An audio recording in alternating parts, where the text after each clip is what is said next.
So good afternoon, everyone. Now, where did we stop the last time? The French Revolution, right? Okay, Reign of Terror and timeline. Did we write down the causes of the French Revolution? No, but we discussed the causes, right? We discussed the causes, the three estates, the unequal taxation system, the guild system, the failure of the guild system, all of that, right? So it would be a revision for you also. And that we'll first write down the causes of the French Revolution. We have already discussed that, but we'll write down, so it would be a revision also for you. If you have any doubts, we'll take that. And then we'll take forward the other discussions. Okay, that is principally around the issues of the rise of Napoleon, the factors that facilitated the rise of Napoleon, and the period from 1794 onwards till 1815 and the Congress of Vienna. So today we'll complete the French Revolution, and from the next class onwards we'll talk about other things. Now, as Nachiket sir was talking to you about some questions and all. Right? Now, basically, if you actually see, if you see, for example, the history question paper also, the modern Indian history questions, the questions are, almost fairly direct. If you've read it, there is no vacillation around. If you've read it, you'll be able to answer. The only thing, at least to my surprise, normally, if you see the past 3 or 4 years question papers, there's always one or the other bouncer. Okay, at least in modern Indian history, but this time there wasn't, except in modern Indian history. In world history, yes, there was. For example, if I gave you the list of topics, none of that came in world history. Okay, there was one question only, and that is from the Malay Peninsula, which in all likelihood you're not going to do in terms of writing a really good answer. So one of the things also is that even as one looks at even this year's question papers, what you need to ensure is that you will find any question paper where 20 out of 20 questions. It doesn't happen that way. Okay, but at least if you are decently well prepared, you will find that every question paper you will be able to answer either in a good manner or in an average manner, somewhere around 17, 18 questions out of 20. And even on the 1 or 2 which you do not have fairly a good idea about, you can still be writing something and not leaving it completely blank. Okay, so that is the whole strategy when you're preparing. As long as you are writing good or average answers about questions that you know, and probably just writing something also on topics that you have no idea about, you are in the good zone. Okay. That's the whole strategy. The strategy is not to always look at a question paper and see out of 20 questions, oh, I didn't know anything about these 1 or 2 questions out of 20. The main emphasis is that if you're doing the rest 18 properly, and even writing 1 or something, or even if you're leaving 1 or 2 questions, but you're writing 18 properly, that's good enough. There's a reason why the cutoff is out of 2100, not 1600, not 1800, right? So, don't always be unrealistic. Ki, sir, ye ek cheez thi jo humne nahi padhi, yahi aayi hai. What about the rest that you can focus upon realistically? Why I'm also saying this is because whenever you see, because I have always seen this, that whenever you're looking, from your syllabus point of view, we often tend to focus upon, it's something that's in psychology called the Zeigarnik effect. Okay, that basically incomplete things are better remembered. If I tell you to look at a question paper for 20 questions, and I then ask you something about the question paper, you are most likely to remember things which you don't know. It's called Zeigarnik effect in psychology, because the mind always tends to remember something which is incomplete, okay, or something that you are not familiar or comfortable with. Okay, and that is why, for example, the Zeigarnik effect is a very powerful effect in cognitive psychology and considered an important development. So always, be aware of this bias, that rather than focusing on 1 or 2 questions, say, or 5 questions out of 100, say in the prelims examination that you had no clue about, the cutoff is still 55%. And that's because of the reason that whatever you know solidly, don't do a mistake in that. Okay, and for example, if you see, there's a question, one of the first questions in modern Indian history in your paper 1 is from the first PowerPoint presentation, which is given line by line. That's the last line. That the 18th century Mughal India was not an age of overall decline. It was a period dominated by a variety of regional entities. That's the question. 150 marks question. The third question was that 18th century India was marked by a number of regional entities. Discuss. That we talked about so many times, that it is the decline of the British, it is the decline of the Mughals, and followed by the rise of the British. But the period of 100 to 150 years between the decline of the Mughals and the rise of the British is marked by a number of regional players. Those who were either the successor of the Mughals or were autonomous players in their own right. The successors were states like Hyderabad, states like Bengal. The autonomous were the states like Marathas and Mysore. Utna hi likhna tha, 150 words is what the question was about. So again, you see that even if you're sticking to what you're doing, but you're doing it properly and you're building the connections, that's good enough. Okay.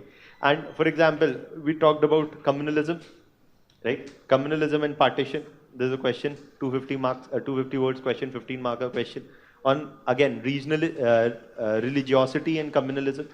And if you remember, we discussed that how Jinnah was a communal individual, but not a religious individual, right? So again, and we pointed out that religiosity has got nothing to do with communalism. So that's, again, that's nobody's, it's not that we are, probably envisioning the future or anything. It's just written in the same books, okay? But what you should not be doing is looking in books, because that's what we have done, right? You just focus on what is being done and build the interlinkages. As long as, for example, you can say that's a question on tribal issues also, right? What are the two landmark legislations to end tribal discrimination, right? Now, I discussed with you PESA and FRA. If most of the people you would talk to, they would say that PESA and FRA is what had to be written about. But it's not, one can have different interpretations also. One can also say that the SC/STs Atrocities Act is one of the major ones. And one can think of these as well. So, whatever two that you're thinking of, it's important that you justify them with an explanation why these are the landmark ones. There's no answer. Government of India has never said in any document that these are the two landmark legislations. Okay? Whatever you write, you justify that. And I told you, right, they're themes. So tribals, I told you, there was a theme. You can expect a question. So again, you see a question. Now, it's not about exactly, for example, basic questions like moderates. There was a question on the moderates, the limitations as well as the ideas of the moderates. I told you, women, though paper essay, there's one topic on women essay. There's the question on 19th century social reform movements of women, right? And the organizations that worked in, again, a straightforward question. So again, as long as you're looking at the patterns and you're working, you'll be able to see themes, and themes are repeated, questions are not repeated, okay? So work on the themes. And also one thing again I'm emphasizing, always, okay, if you see, for example, this year, there's just one question on world history, okay? Now, if there's one question on world history, and last year, for the last 2-3 years, you're seeing there are less questions from world history and post-independence history. I'm telling you, the day you lower your guard, that is the next year they'll throw more questions from there, okay? That's how they do it, okay? That for a couple of years, there were more questions from art and culture. Now this year, there were very few questions from art and culture. The very next year, you'll see the same thing. So the point is, don't lower your guard. Do basics in topics which are relatively low yield. Do those topics in and out which are relatively high yield. So in history, do modern Indian history very, very thoroughly. Do the basics of world history, post-independence history, so that if a basic question comes, you don't miss out on it. Okay. If there's a bouncer, it's okay. But if there's a basic question, you don't miss out on it. That's the, that's the whole strategy of what you need to do. And that applies to every paper, okay? Now, so, just keep that much in mind, and you'll find that a lot of things get covered, provided you are paying attention, not just to what is being taught in the class, but what is being said, but not written, okay? Because everything cannot be written. And nobody can envision while saying this, this must be written because this is going to come. But be a bit more attentive and try to build linkages. It's going to happen. Okay. Now, let's come to the whole French Revolution thing. Within the French Revolution, let's write down the causes of the French Revolution.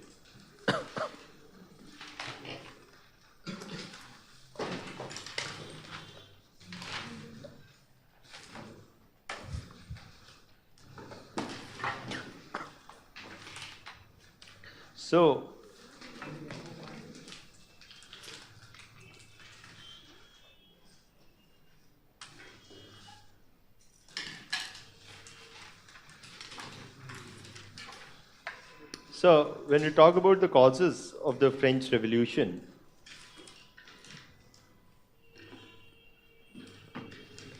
firstly are the political causes.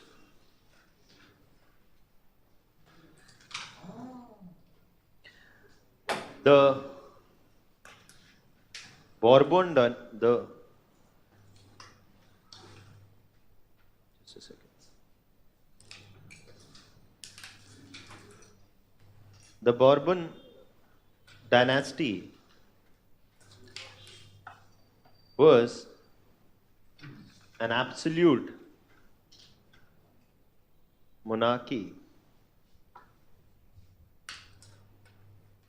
whose rulers were known for their lavish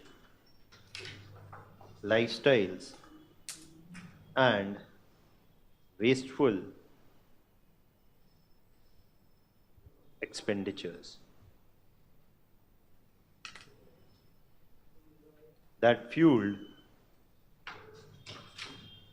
resentment against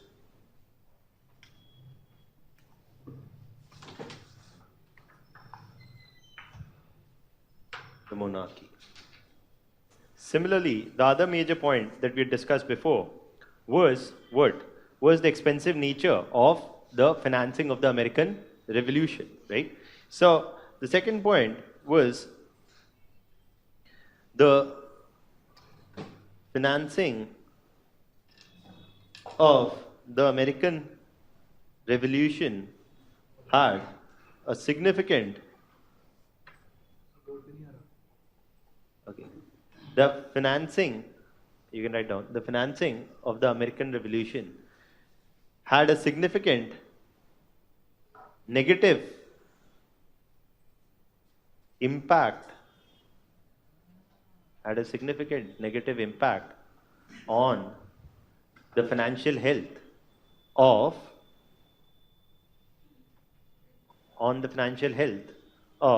the French Empire, which made it imperative or necessary, to raise taxes to decrease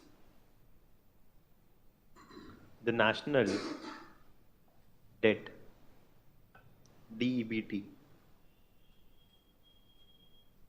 to decrease the national debt. Okay, so that's the second point that we've written, and that's another political cause. Now, in terms of the economic causes,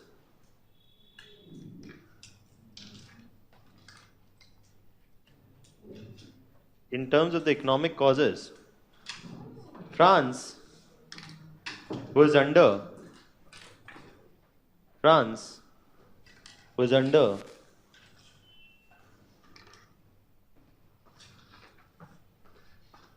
repeated droughts and famines during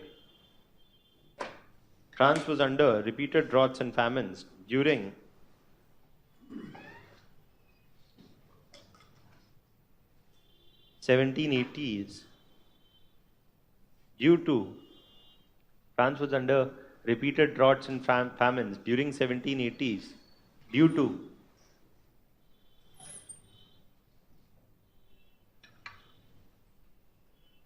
the absence, due to the absence of any major increase in agricultural productivity.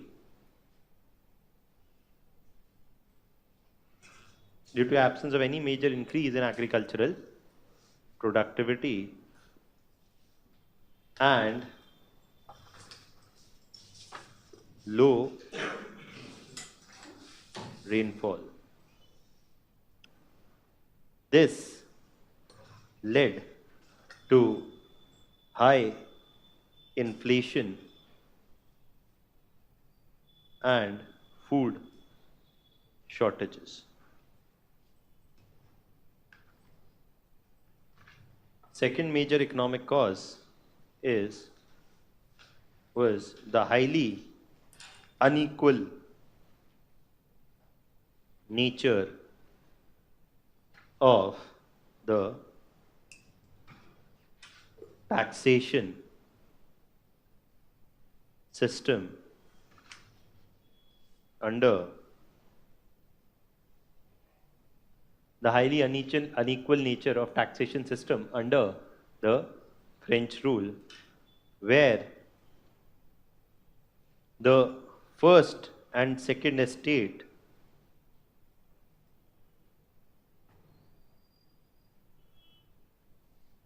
which together owned 60% of the national wealth, but constituted merely 2% of the national income of the 2% of the population,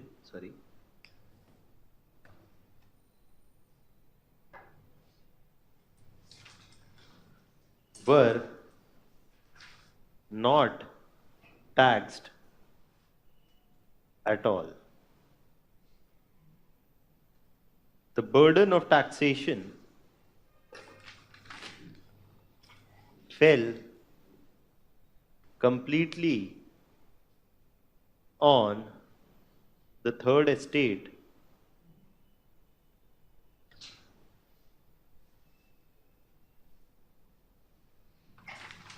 which was already dealing with inflation and high prices. Which was already dealing with inflation and high prices. Okay, so that's another important, economic reason for the revolt. Now, so the unequal and also the third economic reason. Okay, write that in the social reason. Now, the social reasons.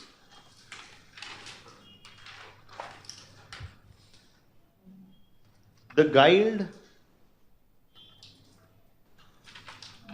guild system was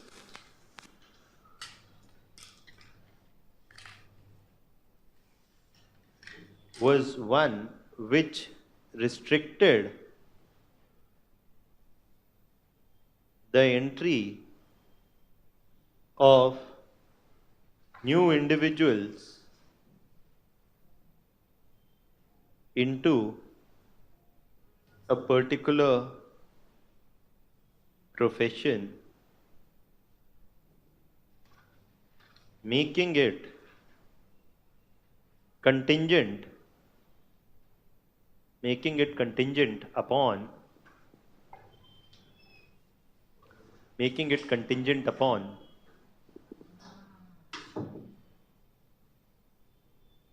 the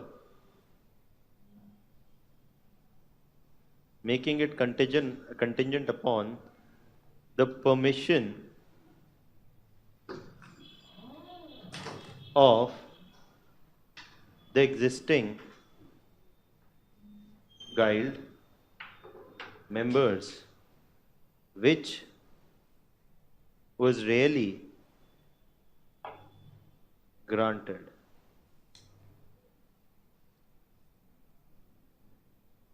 So what was the result? Thus, the guilds failed to keep up with the demand and restricted and socially restricted the rights of individuals to practice a profession of their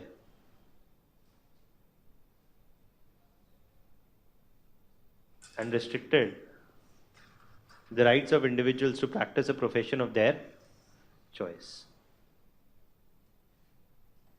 Okay, so that was a social problem. Also, I told you that Napoleon could rise within the French army only after the French Revolution, because that's the second major point of social causes. The higher positions within the French administrative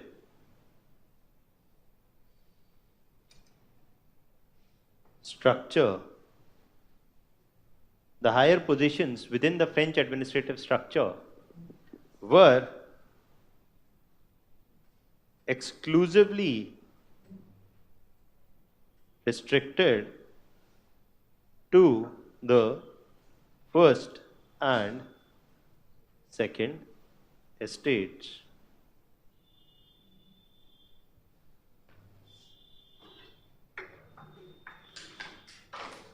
And thus were exclusively restricted only to the first and second estates, and thus the third estates were deprived of these high paying and socially valued positions. The last point of social issues was the absence of any rule of law. The upper classes could obtain the letter of indulgences from the church, could obtain the letter of indulgences from the church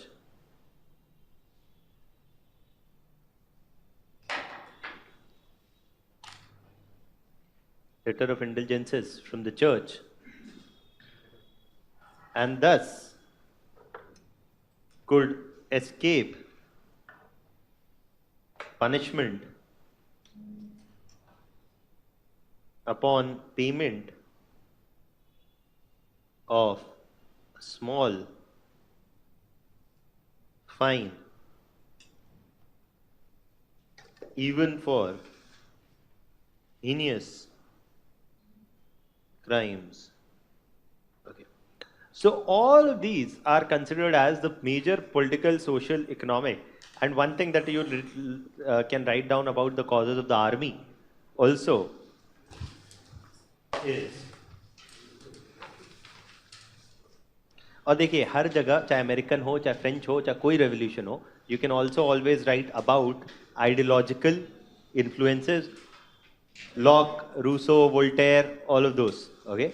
So, for example, as I told you before, also as Napoleon said that without Rousseau there would have been no French Revolution, because he's the one who's talking about social contract and all of that. right? So those ideas जो हमने शुरू में बात किया है, right, in the first lecture, they can be written as the cause everywhere. So I'm not writing that again and again. It does not make sense. Last point that you can write about the army. And then I'll tell you one more thing about the question papers. See, there's one thing that I've seen in question papers. Over the years, it's always easy to sit on this side and say, "Yari, ये तो बहुत आसान है," right? But that is not how it feels when you're writing it, because of 2 or 3 reasons. Firstly, time management is a very big issue. Secondly, for everybody to say that, "Oh, this is very easy when you just have to read one thing." When you have to read a lot, and that too in a span when you've just written 6 hours a day before, and then you have to write 6 hours again, it's a bigger challenge. So it's not, it's just one thing. All things viewed in isolation, are very relatively easy to do. But when put together, it becomes a bigger challenge. So it's not just the challenge of knowing, it's also the challenge of producing it within those hours. Okay, that itself is a big challenge. Okay, and in fact, I've personally met a lot of intelligent people not making it through the exam, and a lot of people who were never very so-called considered intelligent, but made it through the exam. So the exam is not a pure correlation of your understanding and the result. It also depends on many other things. Whether you are simulating, whether you are understanding that the need of the exam is just not knowing, but also writing, also producing in it in a manner that other can understand. It may be true that, and I've also frankly come across some amazingly exceptional people in this field who came to prepare, but who opted out after a point of time because they felt that that's not happening for them. Okay, and they probably went to other pastures. Okay, one of the things that you need to understand is that just because you have done well in life till here before does not mean that the exam is bound to reward you. And the opposite is also true. Just because you have not done well in life till now in academics before does not mean that this exam is not going to reward you. In fact, what this exam demands, one thing is preciseness. Just जो पूछा गया है उतना लिखिए. Now you need to write something amazing. Now you need to, doubt yourself. Oh, I've just written 4 points. If you're just writing 4 points also in every question, you're doing a wonderful job. Okay. So the exam does not want brilliance from you. It wants above average, not brilliance. And that must be replicated in all the papers. Any paper, देखिए UPSC का बड़ा simple fund है. If any paper goes bad for you, you cannot compensate in other papers. The idea is you do average every paper, and if you do 1 or 2 papers good, you'll get selected. If you do bad, कि मैं 1 or 2 पे नहीं focus करता हूँ, 3, 4 ऐसे ethics में मैं cover कर लूँगा. That's not how it happens. Average level of knowledge is required across papers, and even if you do ethics or essay or your optional, or even if 1 or even 2, if you do 2, then it's amazing. But even if you do 1 as an exceptional paper, that itself is enough. Okay, so what you need to know is just consistency is important. Don't leave any topic. Okay, ये एक बहुत मैंने देखा है. Don't leave any topic. There may be topics that you're not very happy about doing, but do the bare minimum. Okay, so that must be the strategy, and focus, as I always tell, more on ethics, essay and optional. उतना करिए, और बाकी जितना class में देखिए, I'm very frank. What I'm doing in the class may not always be rewarding, but if you are not doing that, then you are definitely at a loss. And if you're doing this much, and if you can't answer, many others won't be able to answer. So that is where you don't need to sweat it out on. Sweat it out on areas where you know you are good. Okay, and that is where you focus upon. And the role of coming to a coaching is only this: कि उतना करिए जिस topic पे, for example, post-independence history, whatever Smriti ma'am teaches, बस ठीक है. Why? There's not much which is coming. If it comes from this, well and good.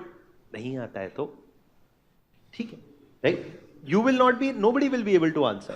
But आप post-independence पे you're reading a book, उससे अच्छा ethics के लिए पढ़ लीजिए, essay के लिए पढ़ लीजिए, या optional के लिए पढ़ लीजिए. Okay? So rationalize your preparation in this manner, because enthusiasm is good, but unrealistic expectations from yourself also is wrong. कि मैं इसकी भी book पढ़ लूँगा, इसकी भी पढ़ लूँगा. Okay. Now, the last point on the army that you can write, and there are causes related to the army.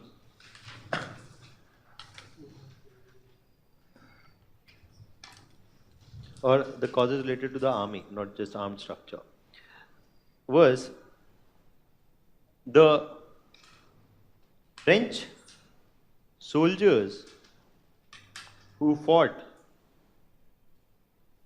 along their American counterparts in the American Revolution argued, the American Revolution in 1776, argued that similar ideas must be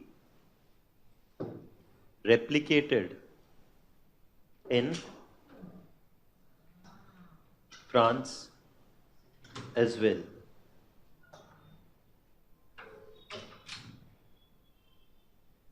General, whatever you want to call him, General Lafayette was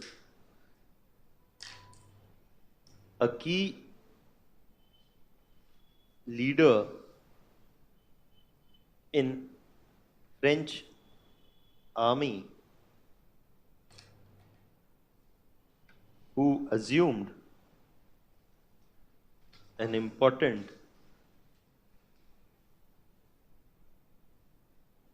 leadership position within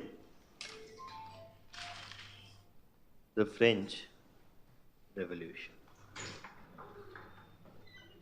So you see that the army, apart from also brought these ideas and assumed leadership position, and a part of the army defected in favor of the revolutionaries when they were sent to crush the uprising also. So that's also a causes related to the army. And there were also discontent also partly within the army due to non-payment of salaries on time within the French army, because the French army the French were already under a huge debt. Now, the next thing to keep in mind, the next topic that we're going to talk about today is firstly the period of Napoleonic Wars. And that's something that we're going to talk about. The first coalition, the second coalition, the third and the fourth. And then, and we'll write down it in the form of a timeline. And then we'll discuss about the Congress of Vienna, the rise factors which facilitated the rise of Napoleon, Napoleon's policies. So we have a good amount of thing to cover. So we'll go beyond 5 today. So now, basically, so now you can draw the timeline with me.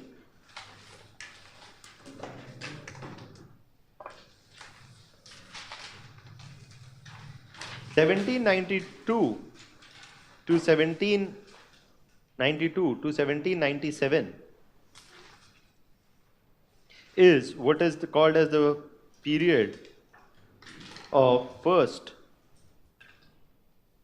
coalition or European coalition, one and the same thing. First coalition or European coalition, ये क्या है?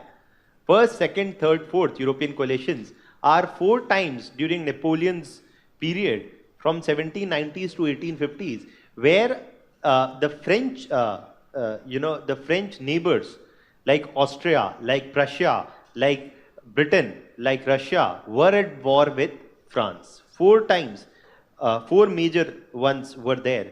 First, second, third and fourth. And you see that this constant period from 1790s to 1850s, till Napoleon was there, he kept Europe always on the run.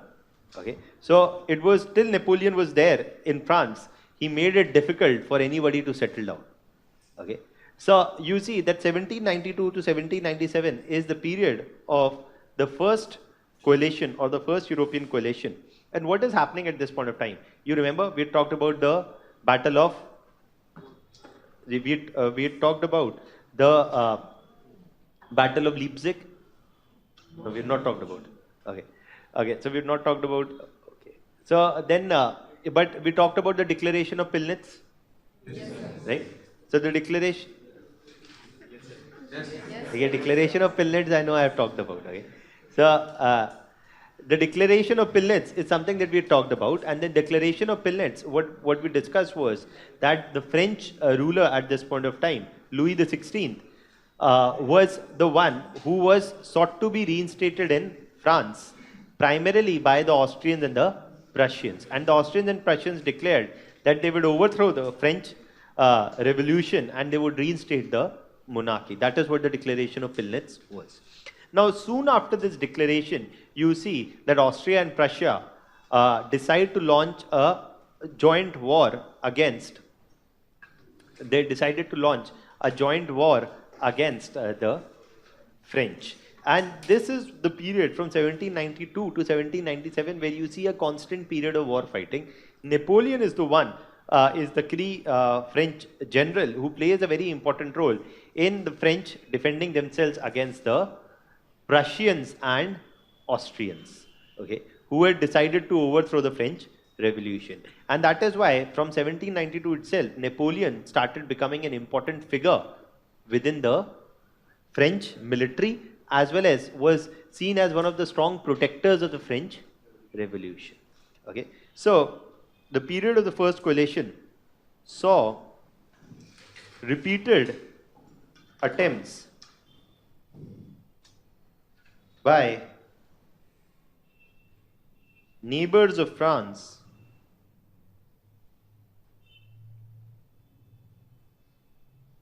especially Austria and Prussia. So basically attacks by neighbors of France, Austria and Prussia to overthrow the Republic and reinstate the monarchy in France. However, Napoleon played a key role in defending the French Revolution during this period against external aggression.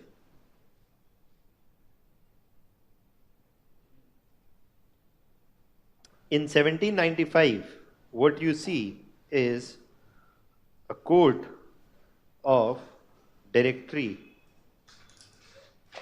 was formed. See, the monarchy had been overthrown, but it was yet to be decided what would be the structure of rule in France. And in the intervening period, they appointed that because there was no consensus whether presidential form, prime ministerial form, which form of government is to be brought in, who all are to be given the voting rights. All of these nitty-gritties had not been worked out. A fresh constitution that was acceptable to all was yet to be adopted. And so, in this intervening period, an interim government was to be appointed. This interim government was called as the Court of Directory. Because one of the perils of monarchy that the French people had dealt with was that if given too much power to one individual, the individual was likely to become autocratic. And so the Court of Directory was a collegium. It was a collegium of 5 individuals who were appointed, and they were to make their decisions by a majority. Okay, and so this was done so as to ensure that no one individual becomes too powerful. Okay. However, the problem with the directory was that the directory had huge challenges in front of it. It had to tackle the problem of unemployment. France had yet not seen an industrial revolution. There was unemployment, there was food shortages. France had yet not seen industrial revolution.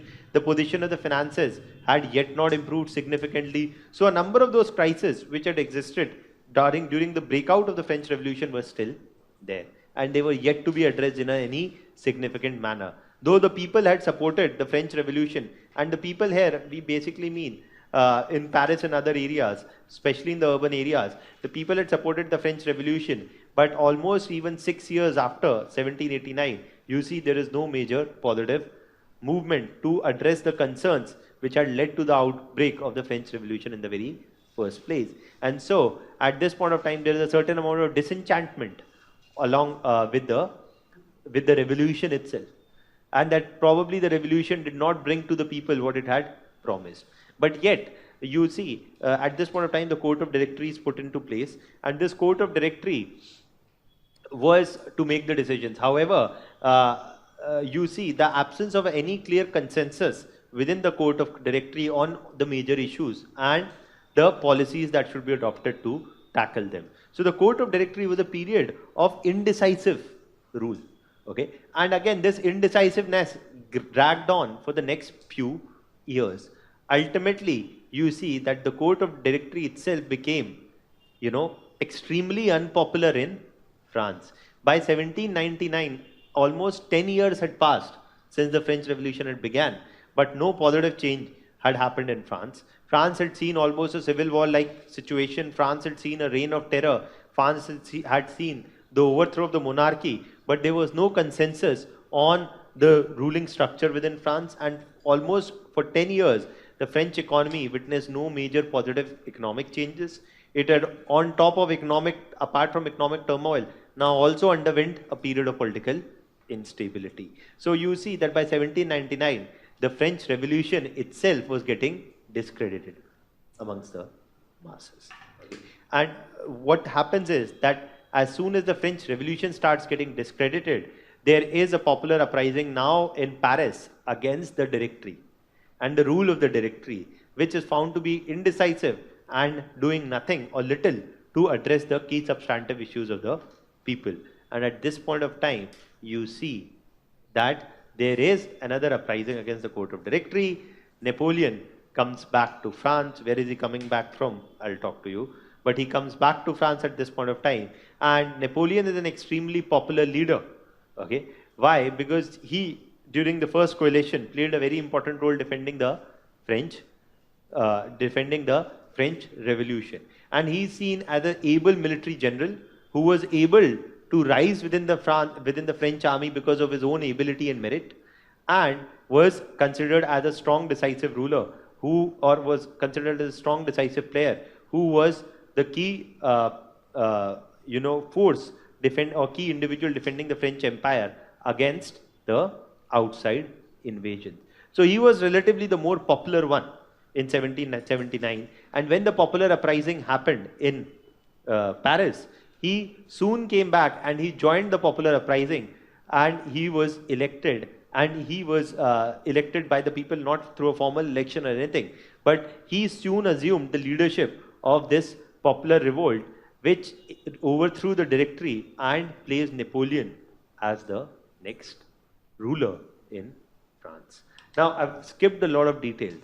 There are other reasons also which made Napoleon popular. For example, in 1795, as soon as the Court of Directory was appointed, there was an attempt to assassinate some of the members of some of these 5 members. Napoleon managed to foil the assassination attempt on the Court of Directory. This increased the popularity of Napoleon even further in 1795.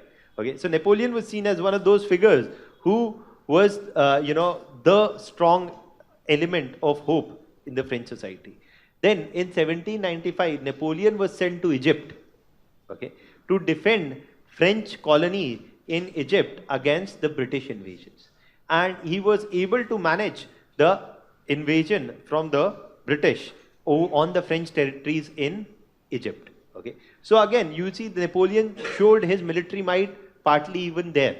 Okay, he played an important role in saving the Directory from a potential coup and assassination. He played an important role in the first European coalition, the War of First Coalition, defending France against Prussia and Austria. All of these reasons were because of which Napoleon was popular, and he was the one who was seen as an alternative to the indecisiveness of the Directory, something which was something that people were fed up with almost a decade after the French Revolution. That is where you see the rise of Napoleon. Okay. Now, that's there. Now, we'll talk about other factors also. Let's write down this much first. The Court of Directory was formed in 1795 has a collegiate form of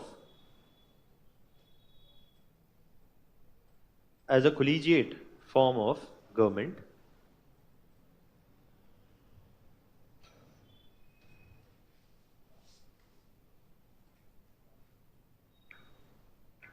was formed in 1795 as a collegiate form of government, and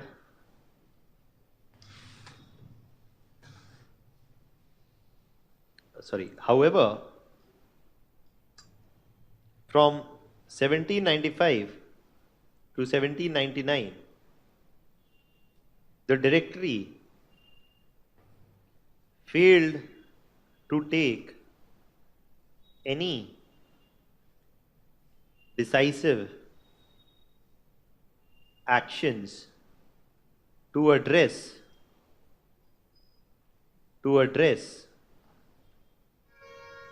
the underlying weaknesses of the French economy,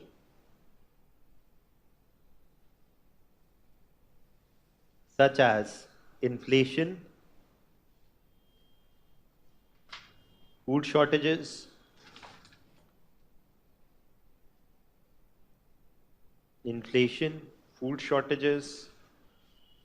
unemployment, etc.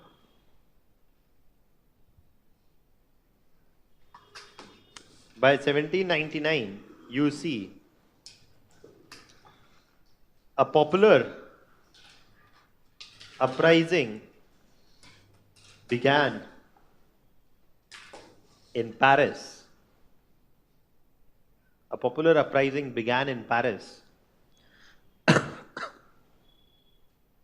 Against the Directory. Napoleon immediately returned from Egypt and joined the uprising.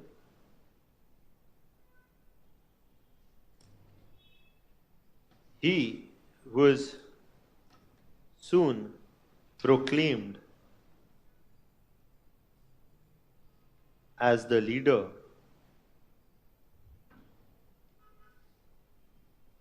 overthrew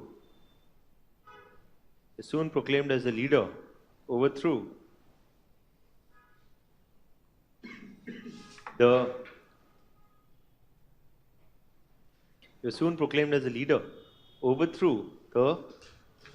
Directory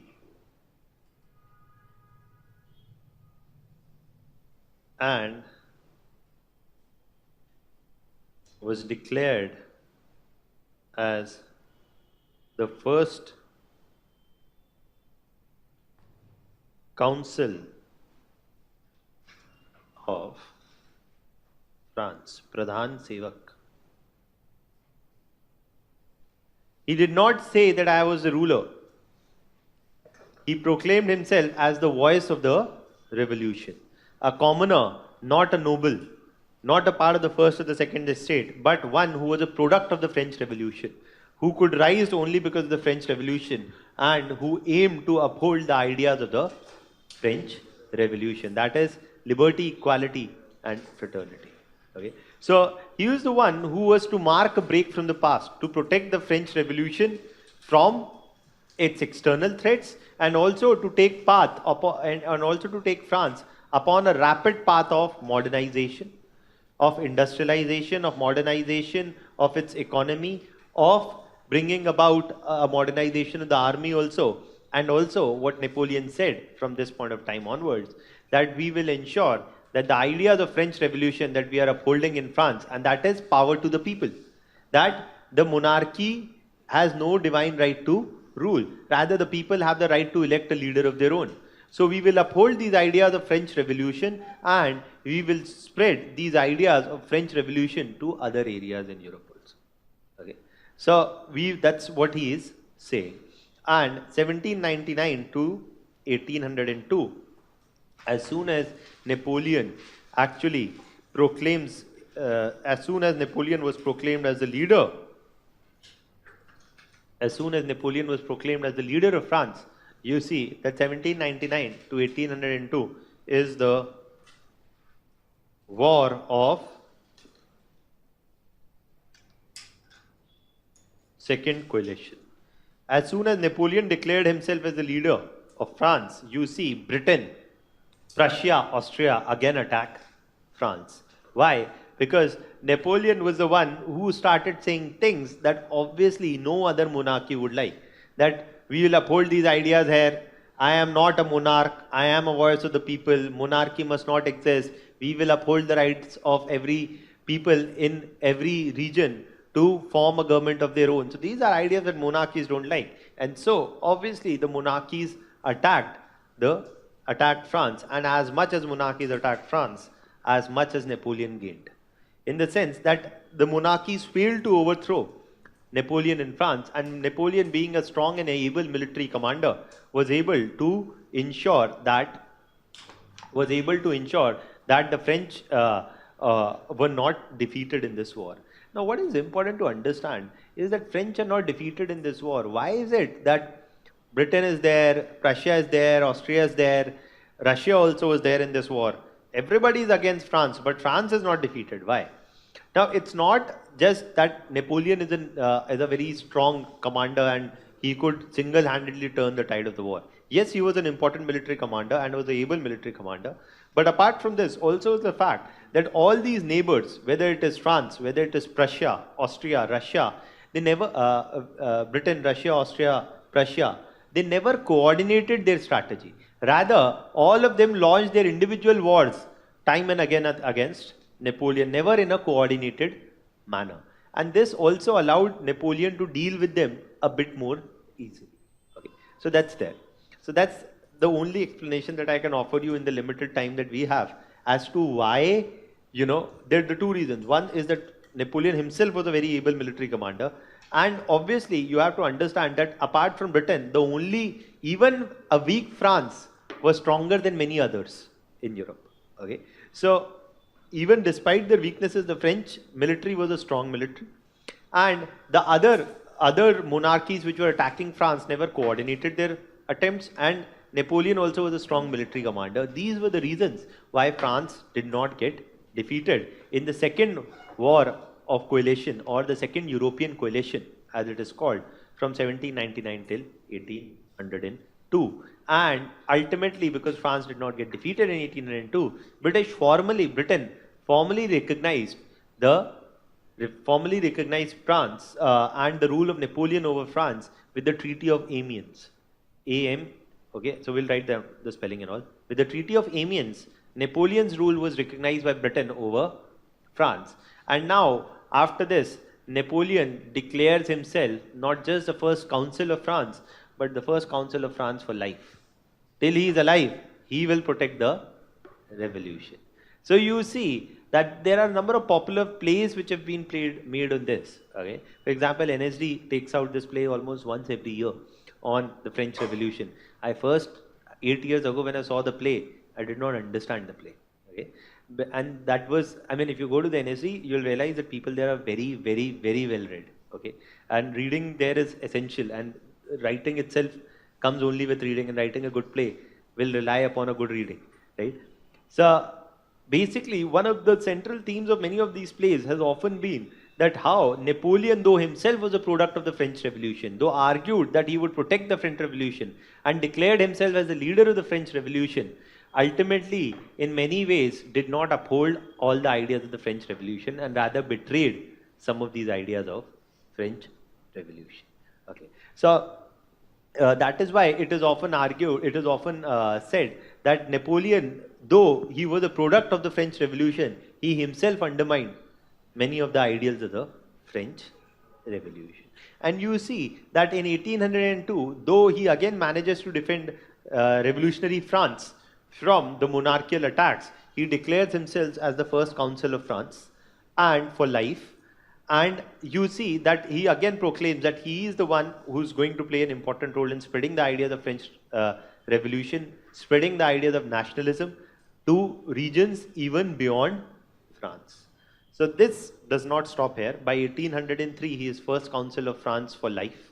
And now in 1805, he finally begins on his project. That is to take the French Revolution, idea of the French Revolution to other areas in Europe. 1805 to 1807 is the third European coalition. Now, French neighbors are not attacking France. Now, France is attacking its neighbors. Okay? And now, it is Napoleon who attacks Prussia, Austria, Britain, everyone. Left, right, center. Napoleon has decided he will take French Revolution everywhere. Okay? So, he attacked Spain also. Okay? So, I'll draw a map, then it will become clear. He attacks Spain. He attacks Austria, he attacks Prussia, okay, and he threatens to attack Russia also. And at the same point of time, he attacks Britain also. So left, right, center, everywhere he is attacking from 1805 to 1807. So that's something that happens. So let's first write down this, then we talk about the third European coalition. So the War of Second Coalition ended. The War of Second Coalition, saw Britain, Prussia, Austria, and Russia attacking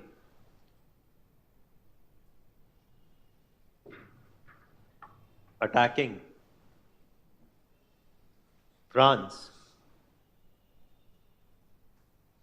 So Britain, Prussia, Austria, and Russia attacking France to overthrow Napoleon's rule. To overthrow Napoleon's rule. Okay. Now, however, Napoleon managed to defend his rule against these attacks.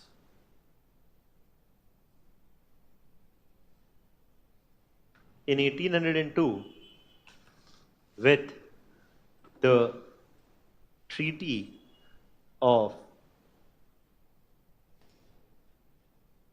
Amiens. Okay, even if you can remember these names, that's more than enough. Escape, in the PPT I've given a few more names also. But even if you can remember these names, that's more than enough. Okay? Even अगर ये भी नहीं याद हो, तो कोई बात नहीं. Okay? So, but never miss out on an answer just because of this. Okay? Treaty of Amiens was in 1802 with the Treaty of Amiens. The British signed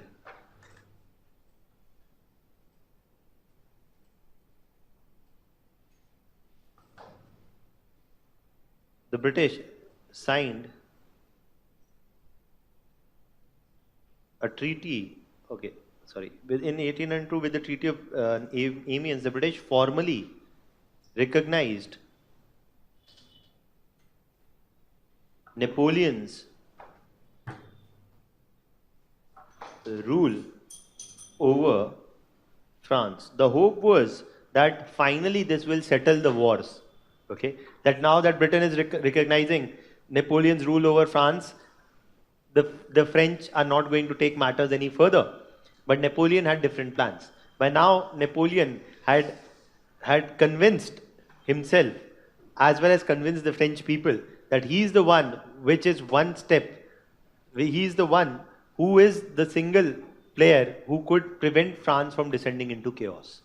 Okay? And he was the one who was a leader not just of the French people, but a leader of people in general throughout Europe. And he would export the idea of the French Revolution to even other areas, and that is why you see in 1805 to 1807, जैसे मोदी जी कहें कि I'm enough India, so obviously I am going to decide India's fate. Now Modi ji does not talk about 2019 elections anymore. He talks 2022 only. Okay? Presuming that there is no election to come in 2019. Okay? Every scheme in 2022 only. Then, so his vision obviously is because he can envision so much because he's meant to win the next elections. Right? Whether he does or he does not, time will tell. But whether, even if he does, then the next vision can be what? That just like I will take in India to prosperity, I will take South Asia to prosperity. Right? So that is what Napoleon is envisioning. That not now that I've saved France, I will save Europe. Okay. Now 1805 to 1807 is the time when you see the third coalition, where Napoleon aimed to spread the ideas of French Revolution, that is the ideas of French Revolution, that is the objection to divine right of monarchy to rule, power in the hands of people. Napoleon also did a plebiscite. Once Napoleon won, okay, I've not told you this, but Napoleon is smart, okay. So once he won the war against Britain, he said, before he declared himself as the first consul for life, he did a plebiscite in France.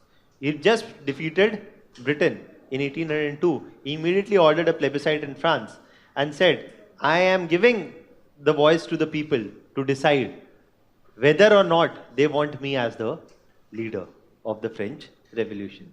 If you win a war, that's the best time to have an election.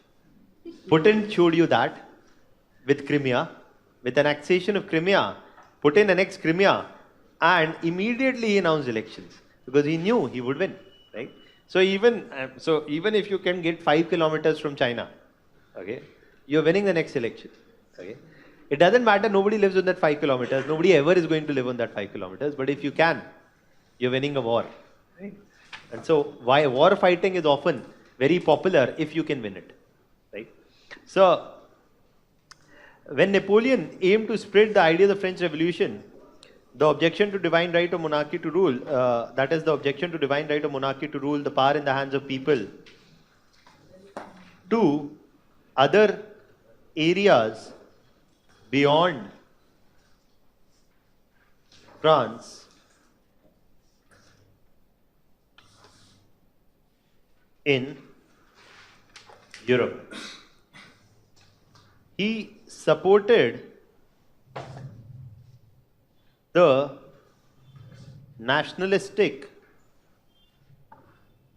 impulses in European society against the prevailing monarchies in Austria, Prussia,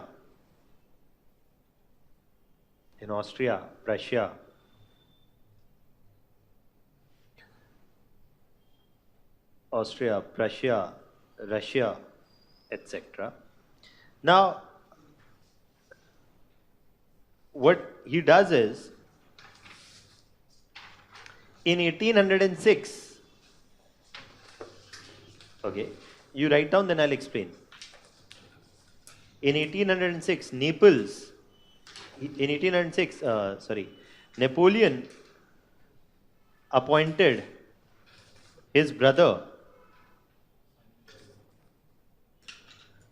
Joseph Bonaparte.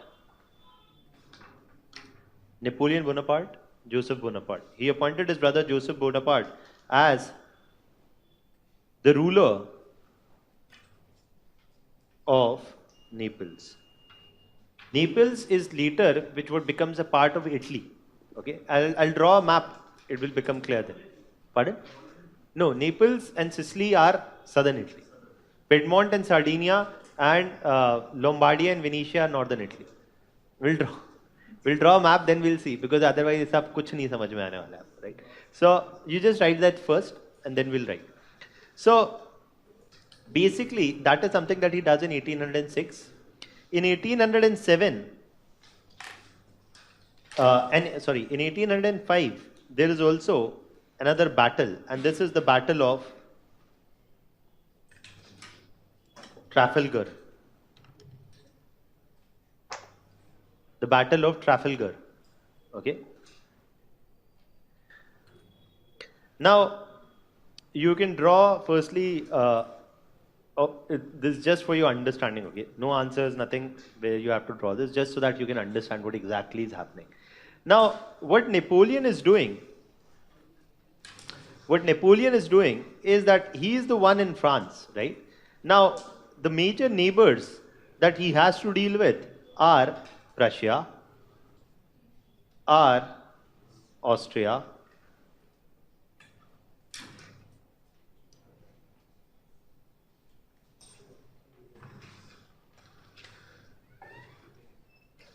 Britain, Spain, and then basically you see that is here you see is Sicily and Naples. Okay. Later you will see there are two things here. One is Lombardy and Venetia. Then there is something here that's Piedmont, Sardinia. आपने कभी Italy का map देखा है? Right? If you look, हमारे को भी था, मैंने भी नहीं देखा था. We just think that it's a very, Italy is a relatively very small piece of land, okay, and it's composed of a Piedmont, Sardinia. Today, Italy is composed of Piedmont, Sardinia, Lombardia, Venetia, Sicily, Naples, Rome, okay, and a few other territories as well. Okay, so this whole, what I've drawn in blue here, that is, or this, okay, this one, this whole, this is what is Italy today. But that is not how it existed then. Then there was no Italy at all. Okay, sorry. This whole thing is Italy today. That's not how it was before. Okay, before 1870s there was nothing like Italy, but there were Italian speaking areas. Okay, there were Italian speaking areas, but there was no Italy as a country. Okay, now Italy was not something that was a common unified political existence. However, what was there was that when, now this is just for your understanding, okay, when before Napoleon,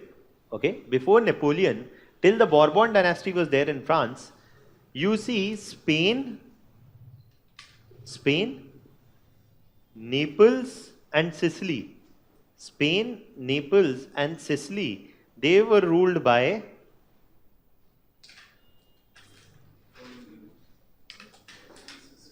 Piedmont, Piedmont, Sardinia. I will come to these names again when we'll talk about Italian unification. Okay, so Piedmont and Sardinia, they were an independent state of their own. Okay, Piedmont and Sardinia, they were an independent state of their own. Lombardia and Venetia were under the control of Austria. Naples and Sicily were under the control of France. The Holy Roman Empire was the one in charge of Rome. कोई ज़रूरत नहीं है याद करने की, कोई नहीं पूछेगा. This is just to explain it to you that there was no central Italy. Most of the Italian-speaking areas were in control of different powers of Europe. Okay, that's what you must know. Now, why I'm telling you all of this is for you to also know that the Bourbon dynasty was in charge of Spain at this point of time, and also Naples and Sicily. Now, when Bourbon dynasty was replaced by Napoleon now came the true test of Napoleon. If Napoleon was very eager about giving people a say, then the Napoleon had declared himself as the first consul of France. But what about Spain? But what about Sicily? Naples and Sicily. In Naples and Sicily, basically, he appoints his brother as the leader of the revolution. Yeah, and in Spain also, you see that he does the same. So one of the things that Napoleon started doing was that I am the leader of the revolution. Now my relatives are also leader of the revolution. Okay?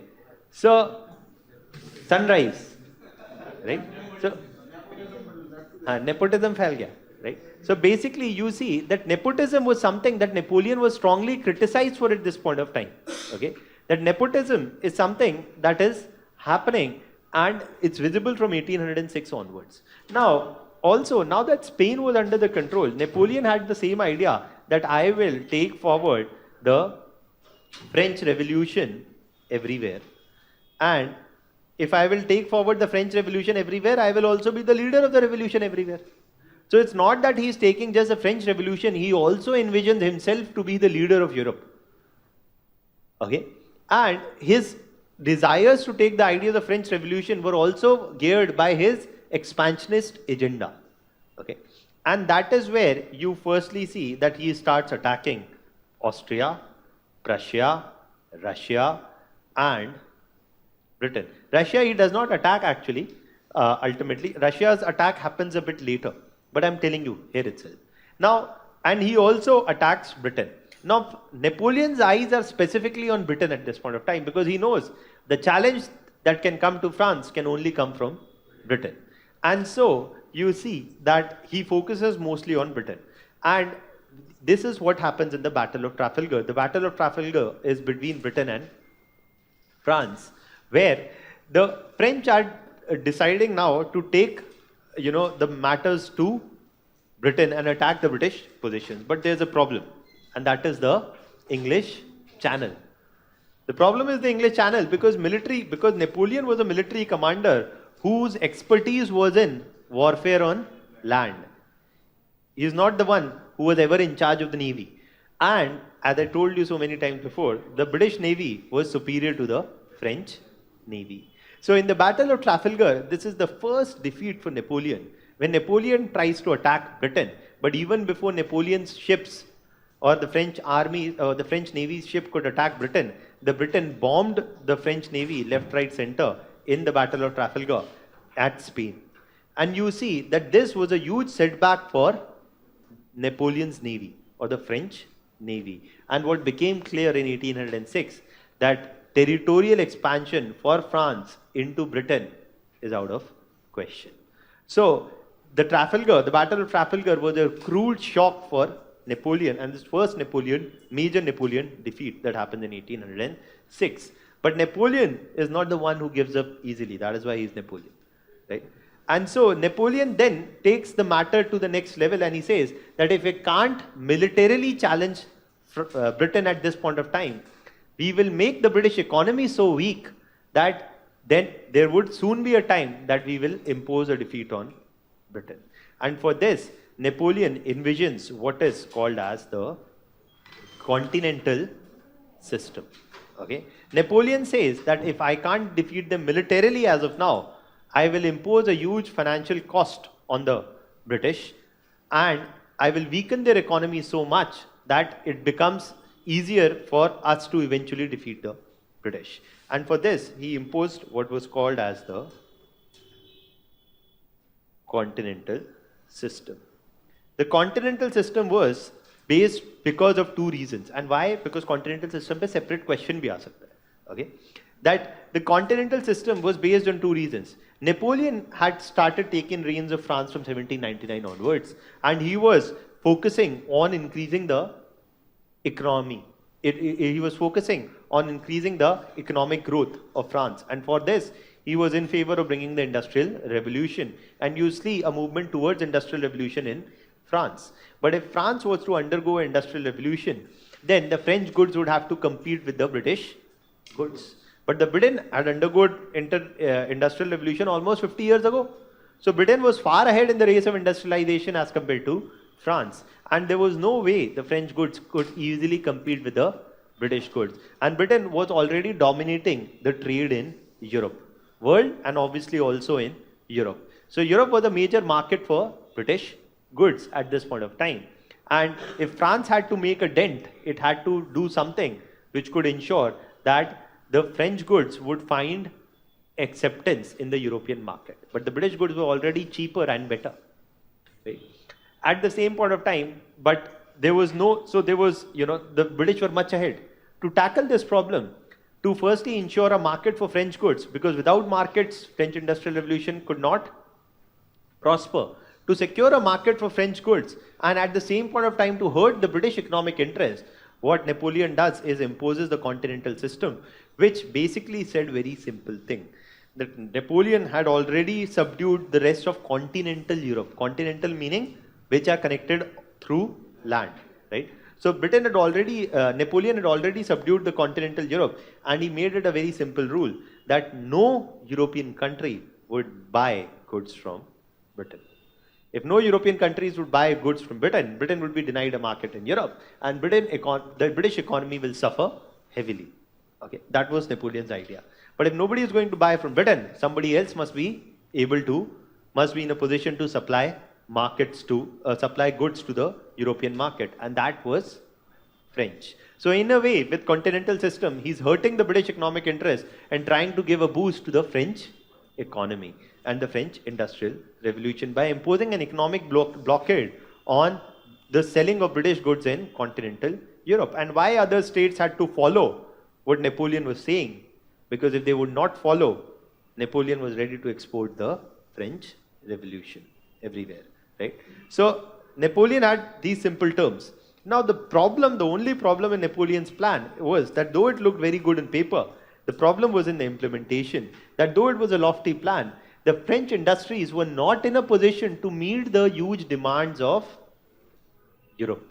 Okay, so the French production could not meet the demand in Europe, and so the supply was left behind the demand, and that is why you see that inflation and prices started increasing across Europe. And as soon as inflation and prices start increasing, any leader's popularity starts to decline.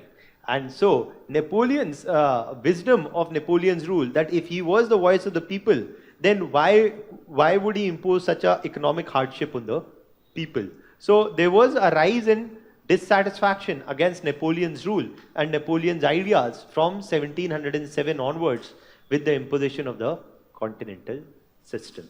And thus, you see the first major revolt that happens against Napoleon is by Russia. And Russia's king at this point of time, Tsar Alexander II, he refuses to be a part of this continental system any further because prices were increasing, and the increased prices could lead to an overthrow of the monarchy, and the people could revolt. So he broke out of the continental system, and because he broke out of the continental system, Napoleon attacked Russia. Okay. Napoleon attacked Russia, saying that we'll tell you what are the costs of not obeying the revolution. And so Napoleon attacked Russia, and Napoleon in his life had not lost a war till now. And so Napoleon was fairly confident that we'll go, we'll come, we'll win, and we'll come back. Okay. But this is not how it happened. Because when the war began, and this is what, Napoleon's attack on Russia is what leads eventually to the fourth European coalition, the final European series of wars, where you see that Napoleon firstly attacked in 1712. By 1712, Napoleon attacked Russia, and Napoleon's attack of Russia was not. 1812. Napoleon attacked Russia, and Napoleon's attack of Russia was not a very well planned out attack. Okay, Napoleon, why? And why was it not a very well planned attack? Because Napoleon was fairly confident that there was no chance any Russian power would be able to defend the attack of the French Empire at this point of time. And he attacked Russia, and he attacked Russia almost 2 months before the winters, the Russian winters. The idea of Napoleon was that we will, within a month, pack up, win the war, and come back. Okay? But this is not how it turned out, because for Napoleon to mobilize the troops itself from France all the way to Russia was a huge logistical challenge. And his troop deployment in Russia itself took a lot amount of time. And by the time the fighting began, the Russian winters had begun, and also he did not estimate that it would be such a tough fight. The result was that Napoleon went with 4 lakh troops to Russia, but returned back only with 80,000. It was a huge setback to Napoleon. His over-aggressiveness, his overconfidence, and poor planning in the Russian war saw that the Napoleon's forces could not survive the Russian winter, and being lost in large numbers. Napoleon had this huge ability. He was a charismatic individual. So it is not that he's only taking French army. He would take everybody's army. For example, in Poland then was not a country. And Polish people were partly under the control of Prussia and partly under the control of Russia. So the Polish-speaking people were not having a nation of their own. Okay, so Napoleon went through Poland and told to the Polish people, you should join us, because we will unite all Polish speaking together in a common country. Okay, so he recruited a large number of soldiers even from Polish areas who were fighting for Napoleon. So Napoleon was a charismatic individual, did raise a large and a big army, did go to Russia, but did not foresee the challenge and did not plan the execution really well, which resulted in a huge military setback. The Navy had already suffered a setback a couple of years ago in the Battle of Trafalgar. The army suffered a setback in the battle in Russia. Okay, and that's the Battle of Leipzig. Okay, and basically after which you see that the decline of Napoleon becomes imminent. And now you see that Britain, Prussia, Austria, Russia all joined hands against Napoleon. His army was already devastated in the Russian winter in 1712. And 1713, you see Napoleon is defeated, and Napoleon is forced to retire from politics. He's not killed or anything. He's forced to retire from politics, and he's told that you go and live on the coast of Spain along with your family and live a happy life. Don't interfere in the matters. And the monarchy was reinstated in France, and the Bourbon dynasty was reinstated in France, Spain, and the kingdom of Naples and 2 Sicilies. Okay, this was done, but Napoleon being Napoleon, he would not listen. And so by 1914, he reappears in France, escaping from the coast in Italy, from Elba, and he reappears in France, and again he appeals to the French army to join him to uphold the French Revolution. Okay, and again a section of the army does join him, but again he is defeated in the Battle of Waterloo. And finally now again he is not killed. He is sent to St. Helena, okay, which is a far-off island in the South Atlantic Ocean. And there he remains there till his death in 1721. He could not escape from St. Helena. Okay. And so you see that finally Napoleon's coming to an end. And after Napoleon is finally sent off after the Battle of Waterloo, you see the Congress of Vienna. Okay. So that's the story of Napoleon, who was an important leader.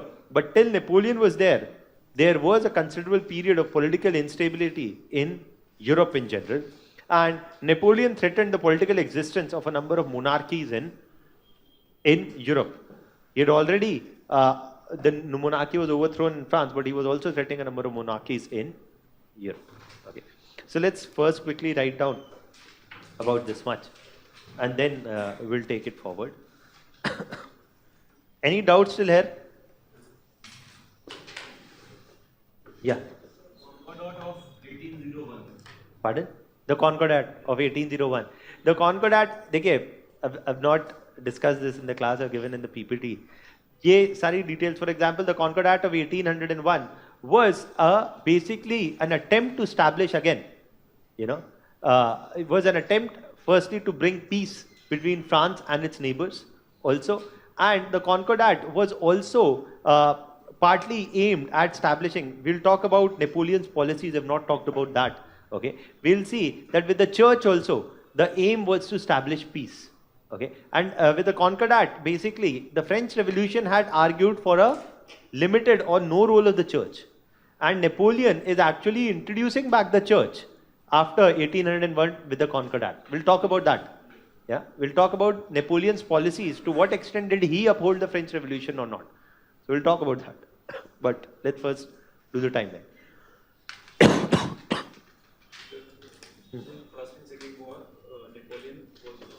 All those forces were fighting. Usually there was no coordination. Second part, Napoleon was fighting against them. So what this coalition was all about? Coalition of European coalition. The coalition. So what is asking is a valid question. Ki, sir, why do they have a coalition if they're not coordinating? And also, what was this coalition for? Right? The coalition was only for one particular purpose. That was to ensure that monarchies rule Europe, and that the rule of monarchies is not threatened. So what basically the result of the coalitions was that though the coordination was there between them, the coordination was not a very good coordination. They never pooled in their forces, they never coordinated their attacks. The coalition also was broadly that this is the period when all the monarchies are not into any bitter infighting between each other. Rather, they are directed against Napoleon. That is all the coalition is all about. Okay. Coalition is directed against Napoleon. That's it. So the Battle of Trafalgar.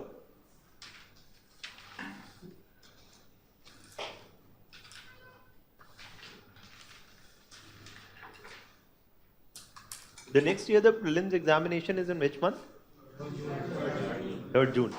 Right? The cycle is shifted back. Right? So, and the mains is in? October. October onwards, huh? Okay. 1st, 2nd October, whatever. Okay. So that means the only good thing is that you will get probably a Diwali off, right? That you have, and also you can have a good New Year, right? So that's there. Now the Battle of Trafalgar was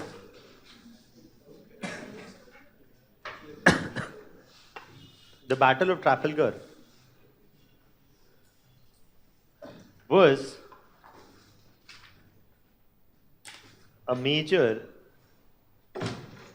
setback for French Navy. The Battle of Trafalgar was a major setback for the French Navy, which was routed at the hands of the British Navy.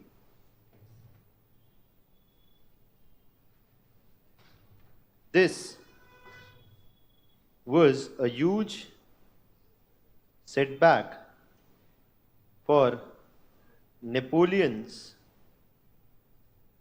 aim to militarily subdue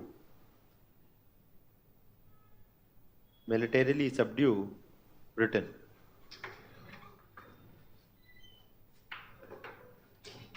Then, to militarily subdue Britain. In 1807, I'll also dictate a few questions after this to you, that can come from here. In 1807, Napoleon introduced the continental system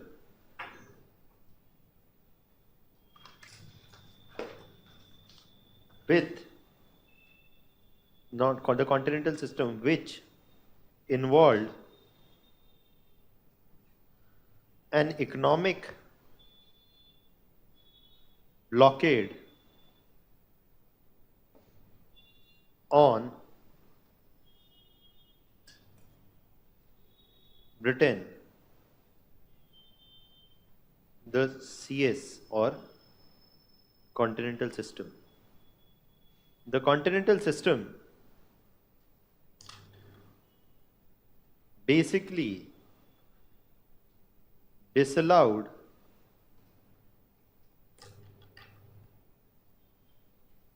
the selling of British goods in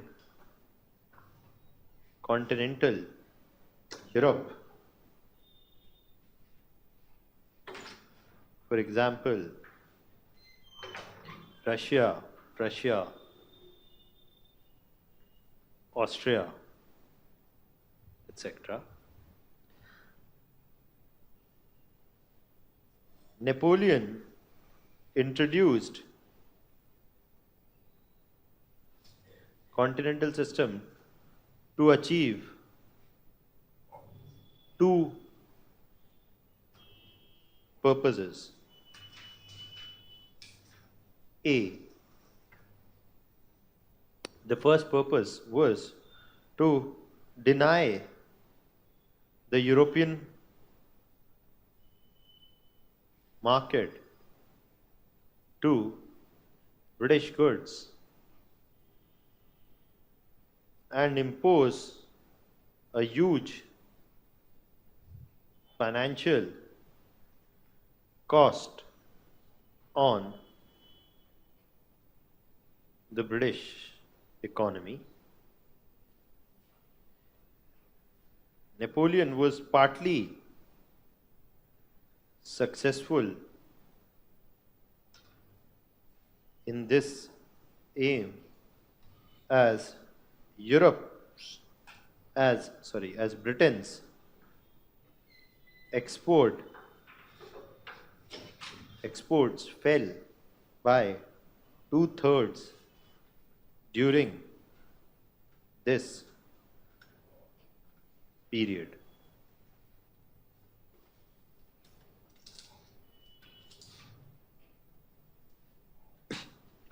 The second aim was to provide an assured market for French goods and to prevent any serious competition from British goods to the nascent French industries.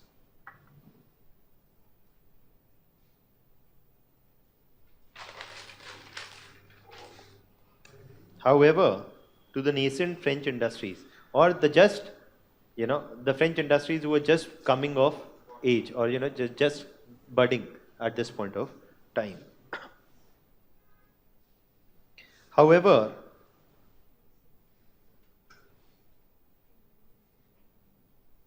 the French industries could not cope. However, the French industries could not cope with the huge demand in Europe, leading to shortages, inflation, which soon made the continental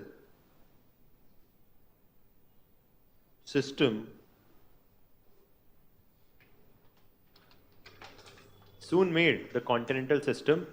unpopular.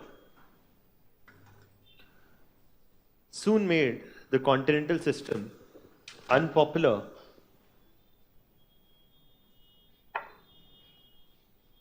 in Europe.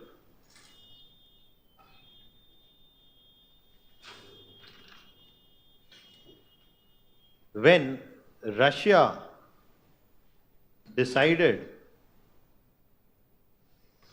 to withdraw,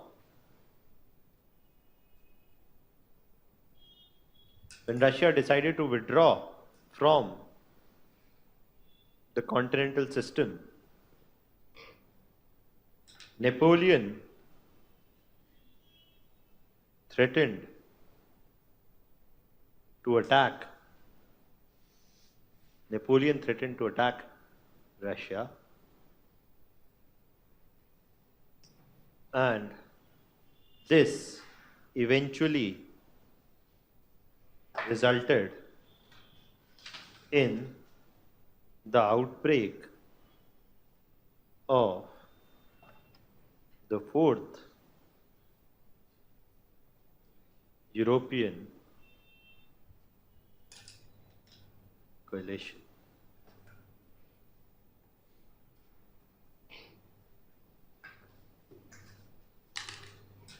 Which saw Napoleon's forces suffering a huge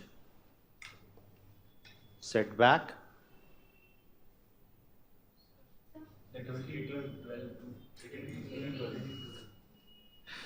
Sorry.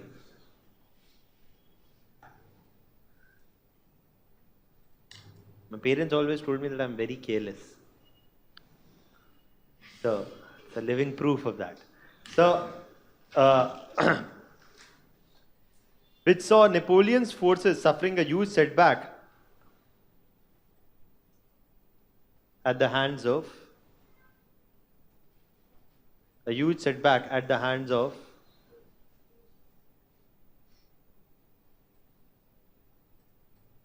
Russia.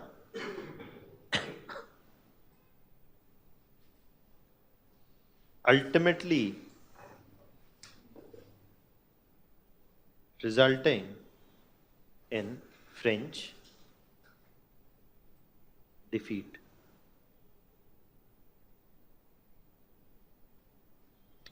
You see, 1814, you see, Napoleon made a last-ditch attempt at the Battle of Waterloo. However, he failed to overthrow the Bourbon dynasty, which had been reinstated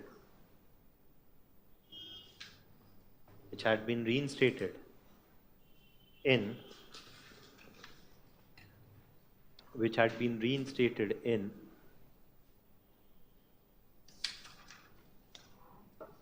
1813 France.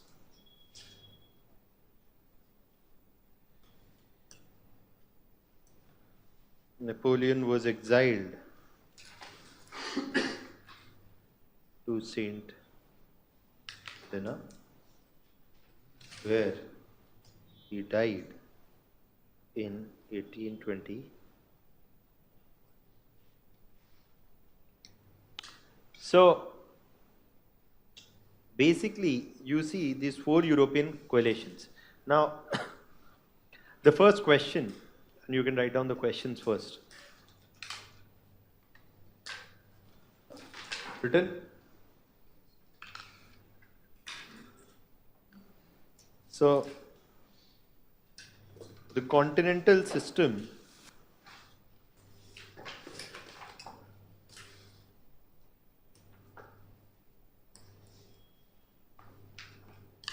was meant to weaken the British Empire, continental system was meant to weaken the British Empire, but ended up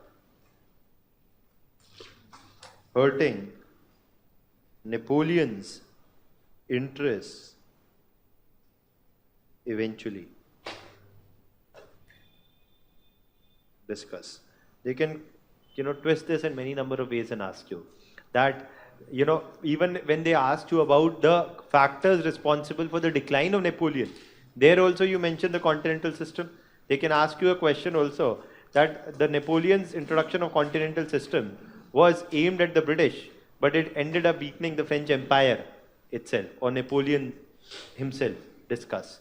So that's also another question that they can ask. Okay. Also, another question that we are going to talk about is to what extent the French Revolution was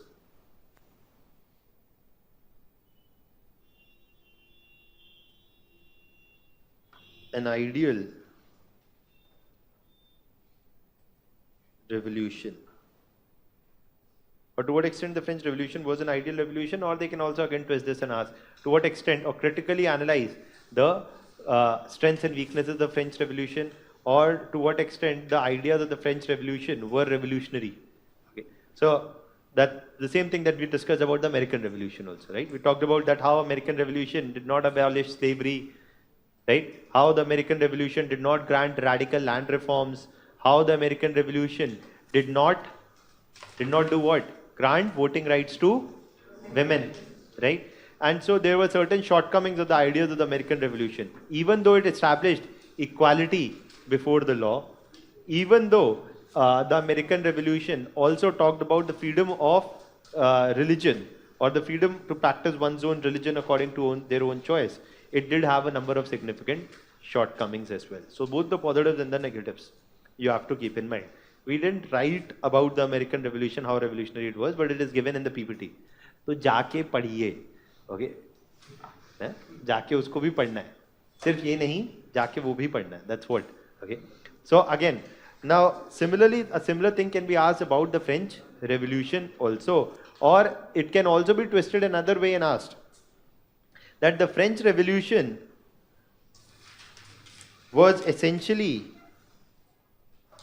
a middle class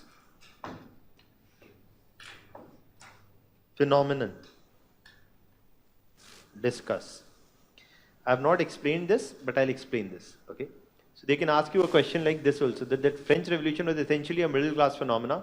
Discuss. Another question is, Napoleon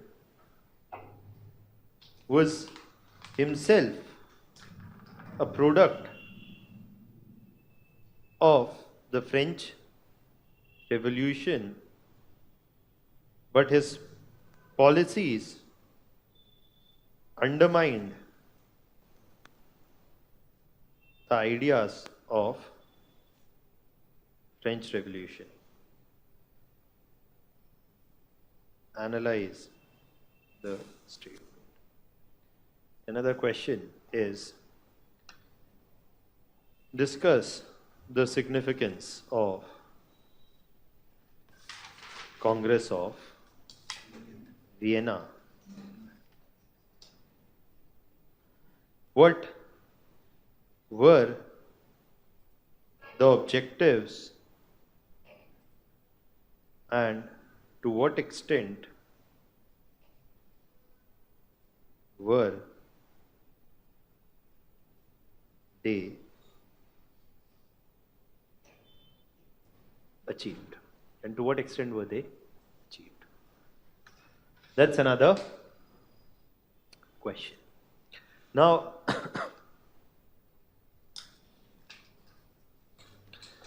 let's go one by one. the first thing that we're doing is, these are small topics, especially, the first question I've already discussed with you, continental system. Now what we're doing is an analysis of the French, ideas of the French Revolution, not implementation. Implementation का जो problem है वो अलग. The implementation question is about Napoleon, that how much did Napoleon uphold the ideas of the French Revolution. But even in the ideas of French Revolution itself, or to what extent the ideas of French Revolution were revolutionary, that also is a matter of debate. Okay, that life, liberty, liberty, equality, and fraternity that the French Revolution was talking about. How revolutionary were these ideas? Now, one of the things that we say about the French Revolution is that the French Revolution actually, what did the French Revolution do? The French Revolution brought about what? An abolition of the guild system. The French Revolution brought about an abolishment of feudalism also. Okay, the French Revolution brought about abolishment of guild system, abolishment of feudalism, opened the higher services, higher positions to the third estates. Okay, but the French Revolution also began actually with the protest of women regarding food shortages in Paris. This was later joined by the National Assembly and even by the sections of the army, and it became the Paris mob, as it was called. And that is what sees the growth of the French Revolution in 1789. So women also were some of the participants of this. And you see that the French Revolution, which happened at this point of time, had began with the idea also that women would be granted the right to vote. But there is no actual granting of right to vote to women. In fact, Napoleon never granted the right to vote to women. And the right to vote was restricted only to the men. Okay, so women were not granted the right to vote at this point of time, and that's something that we saw in the American Revolution also. Again, okay, तो एक तरीके का ऐसा भी question पूछ सकते हैं that in your mains examination, just like this was a question this year, right? That 18th century was a period of fragmented polity, right? Similar question they can also ask is, world history has often demonstrated that the ideas of the revolution have often not been held by revolution themselves. Discuss. Okay, so you can write in brief about American Revolution and how some of the ideas of the American Revolution were not revolutionary or were not upheld later. Similarly, the same about the French Revolution. Okay, and that's there. So, again, that question can be, said. And for example, that such a kind of a question can also be framed. So when you look at the French Revolution, you firstly see women are not being granted the right to vote. Though, yes, what are the positives are feudalism is being abolished, right? The guild system is being abolished. The higher services were thrown open to people from the third estate. Equality before the law is sought to be restored. The role of the church has been vastly diminished. So there are positive things also. But there are other problems with the French Revolution also. For example, apart from the women issue, there is also the issue that you see that the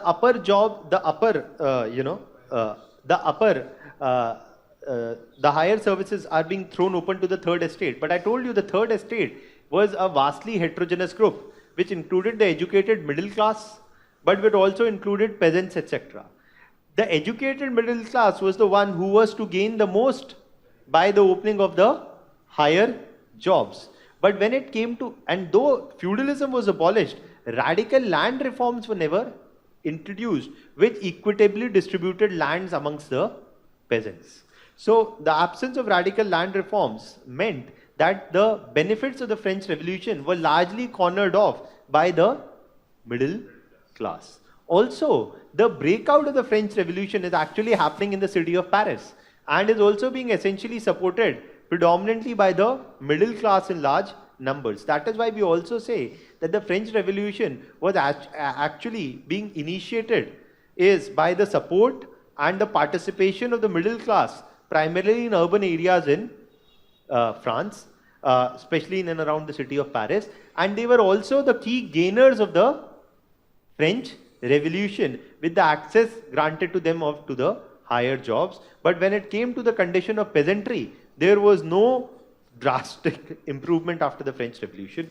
Neither the agricultural productivity increased significantly, nor there were any radical land reforms that were introduced. Moreover, women who played a key role in the initial phases of the French Revolution were not granted any voting rights by either Napoleon or the French Revolution in general. So you see that that's also a problem, that this we are writing. Okay, so but in short, an evaluation of the French Revolution. Yeah. Feudalism is land reform. Feudalism at least is one positive thing. Nobody is denying that. But a radical land reform would have been the grant of land to the peasant. That is not, okay, feudalism, as I told you, is what? That a peasant is tied to a piece of land. No longer peasants were tied to a piece of land. Peasants were free to work for whoever offered them a good wage, but the land still belonged to the landholders. Okay, so that is why even though feudalism was abolished, no radical redistribution of land was done. And so, you know, even though it was revolutionary, the French Revolution was revolutionary, it was not revolutionary enough. That it did bring about political equality, but only for the men. It did bring about abolition of feudalism and thus decreased the economic exploitation of peasants, but it did not bring about economic equality because radical land reforms were missing. It did bring about social equality. Why? Because the privileges of the first and second estates were abolished, but still, even in terms of social equality, you see that women are not accorded a equal status to men. Okay, so those are, you know, the positives as well as the negatives. So, yeah. Monarchy was reinstated after what kind of monarchy was it? So we'll talk about, and that's a valid question, that after 1815, when the monarchy is reinstated, is it an absolute monarchy or is it a constitutional monarchy? Okay, so we'll see that the understanding was to reinstate an absolute monarchy. Okay, and in fact, Napoleon himself had become an absolute monarch already. Okay, so there's no question of constitutional monarchy. Okay, so there's no constitutional monarchy, anything which is being put in place here. Okay, and we'll talk a bit more when we talk about the Congress of Vienna. Okay, so any other doubts on this evaluation of French Revolution? Yeah.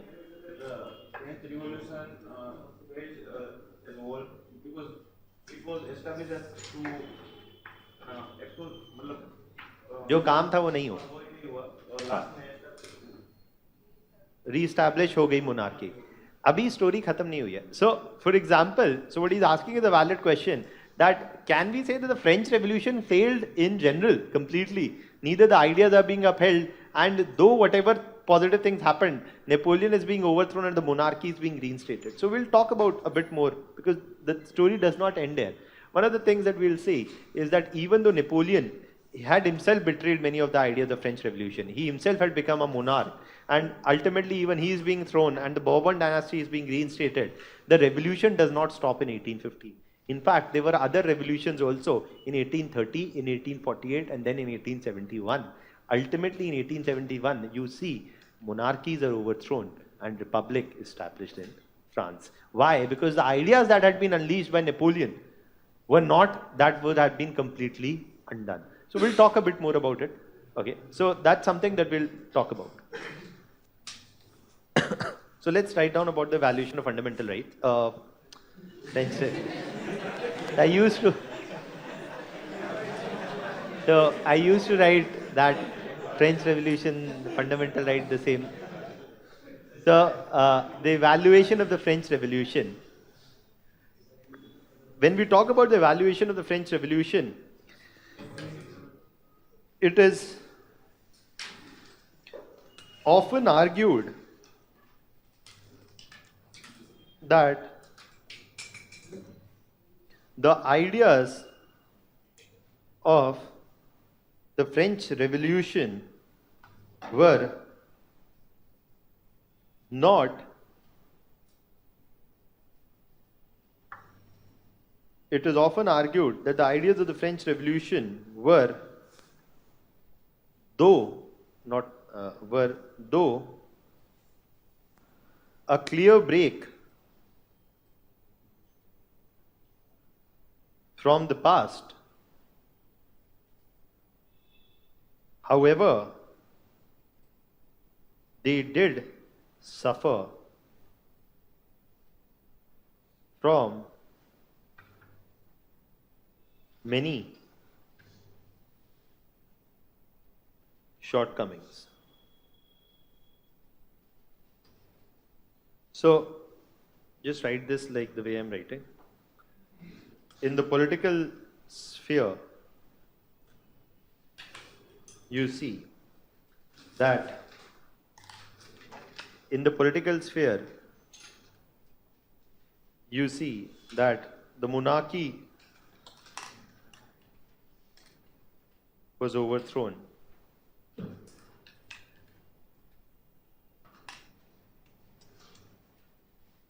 The privileges, the privileges of the first and second estates were abolished.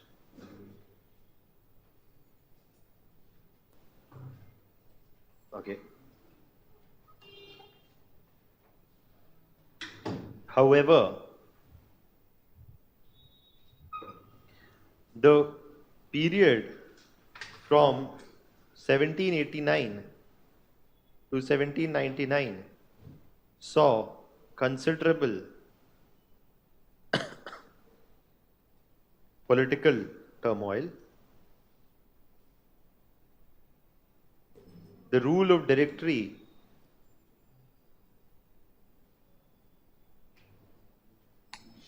was indecisive.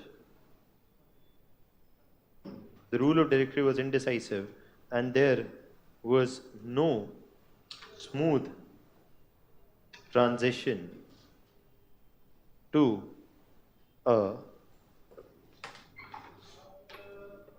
constitutional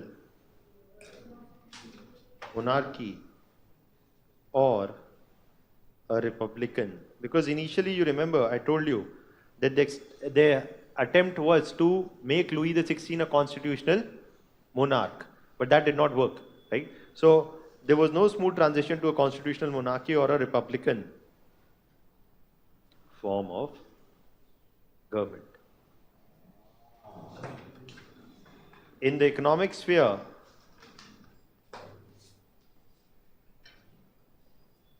we say that the positive is that the feudalism was abolished.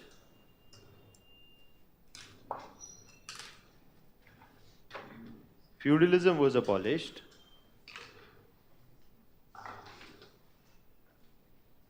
Right? And the guild system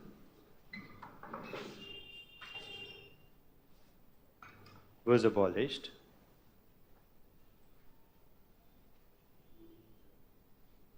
However, radical land reforms in the form of redistribution of land to the tiller was not granted.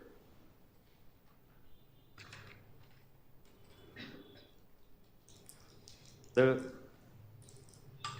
problems of unemployment,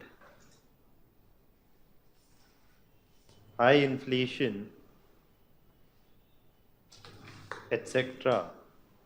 persisted in post 1789 period, persisted in the post 1789 period, and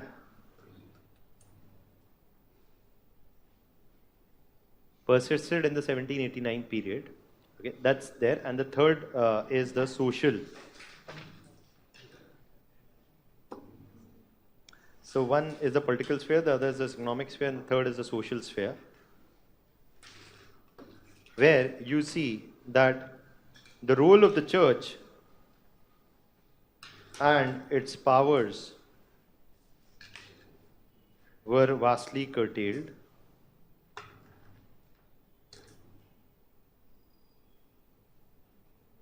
Okay. Also, you see that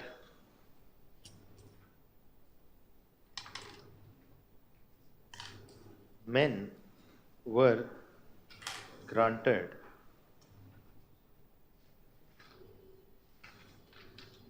the right to vote. And local elections, even though Napoleon was there, some local elections used to be held, in the local municipal councils, etc., in France at this point of time. Also, what you see is the higher positions in administration were thrown open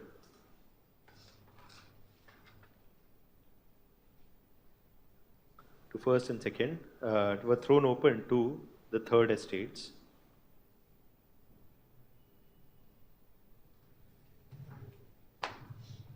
However,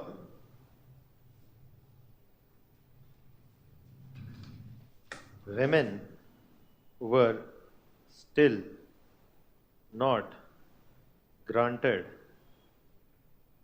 the right to vote. Also,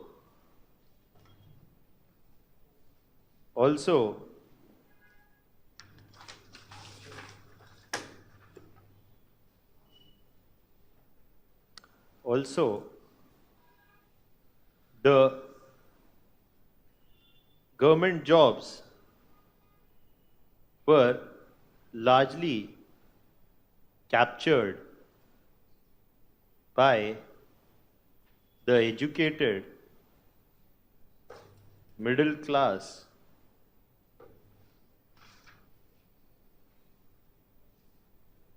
leaving behind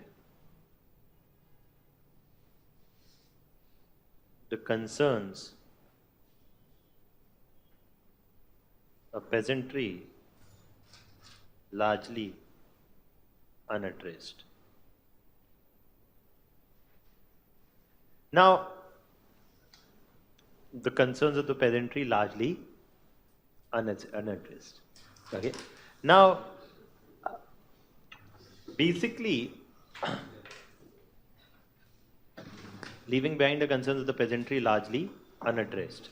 Now, everybody's written this much? Written? So, okay, the other question that I just gave you also was that the French Revolution was essentially a middle class phenomenon, right? So I'm not dictating this, but you just keep this in mind that the key leaders within the French Revolution. Firstly, the first point that you should, there are 3 or 4 points only, there are not many points. Okay, the first point that you must keep in mind that the reach of the French Revolution or the breakout of the French Revolution was essentially in the French urban centers, predominantly in and around Paris. Okay, so urban centers mein kaun rahega? The professional middle class, right? Not the peasantry, right? So the breakout itself happened in largely in the urban centers where the urban middle class was located in significant numbers. That's the first point. The second point is that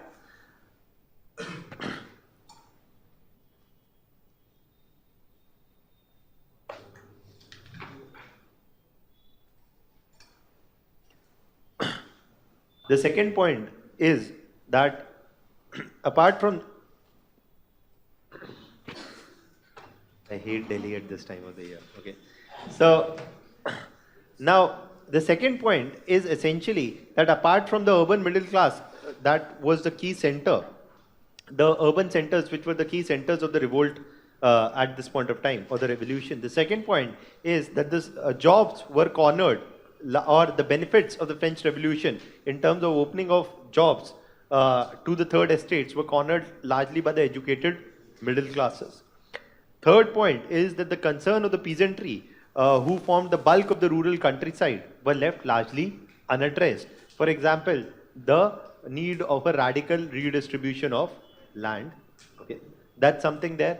And also, some of the major key leaders of the French revolt also came from the urban middle class. So that is, so it is often argued that because of these reasons, it is also often argued that that the French Revolution was essentially led by the middle class and benefited the middle class in France. Okay, and at the same point of time, but you can also, no need to conclude only on such a pessimistic note only. At the same point of time, you can also point out that some of the general ideas of the French Revolution, however, some of the general ideas of the French Revolution were to benefit the masses, including the peasant masses, such as abolition of feudalism, such as the grant of voting rights, right, at least to the men. Also, you see that basically, also what you see is that the abolition of the unequal taxation system, right? So even that is a respite. So was there no respite to the peasants? No, there was respite to the peasants, or there was some relief that the peasants also got. But largely, the benefits of the French Revolution were accumulated by the middle class. That's there. By the urban located middle classes who were heading the revolt also, and who largely cornered the benefits of the revolution also. Okay, that's the point. I'm not writing this again. Okay, yahi points hai, inhi ko guma guma ke you can analyze this and make many different questions. Now the next point also to keep in mind, the next thing that we're going to talk about is Napoleon was a product of the French Revolution, but his policies undermined the ideas of the French Revolution, or the policies of Napoleon that we have not talked about till now. Okay.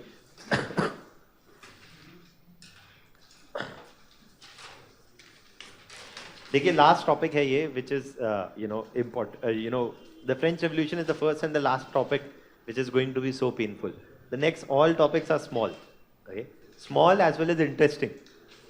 क्योंकि Napoleon की लड़ाइयाँ तो interesting थी, लेकिन उसके बाद का ये सब is not that interesting. So the next things that we are going to talk after this, Italian, French, Italian, German unification, they are relatively shorter topics. Okay? They're just 1, 2 questions that you can make from there, hardly. And if at all has to come from a question has to come from them, it's going to be a direct question. There's not too much of twisting that you see here. So the policies of Napoleon. Firstly, Napoleon is the one, you see, again, whenever you have to look at policies, again, we can look at political, economic, social, right? So when you look at the policies of Napoleon, in terms of, let's start with the political ideas and policies of Napoleon, okay? Firstly, Napoleon himself, we've already talked about, that Napoleon talked about that he was a leader of the people's revolution, or the revolution of the people. Napoleon supported the ideas of nationalism. And one of the things that Napoleon also supported was the idea of linguistically similar areas being united to form nations. According to Napoleon, a nation was supposed to be one, where all linguistically similar people should come under one common political rule of a leader who is a voice of these people. So for example, there were Polish speaking areas, I told you, in Russia as well as in Prussia. Napoleon told to the Polish people that you revolt against the Prussian king and you revolt against the Russian king, and I will make you a separate Poland. Okay. Similarly, he told to the Italian speaking population in Lombardia and Venetia, in Naples and Sicily, in Piedmont and Sardinia, you should unite together to form one nation of Italian-speaking people. Similarly, there were German-speaking people in Prussia, there were German-speaking people in Austria, there were also other smaller German-speaking areas. In fact, there were 300 big and small German-speaking areas which were small kingdoms at this point of time. The two biggest German-speaking areas were in Prussia and Austria. Okay, so he said that all German people should unite together to form a nation of their own. So Napoleon was a contradictory figure in many ways. He's not a very simple figure to understand. He's supporting the idea that people must be allowed to form a nation of their own.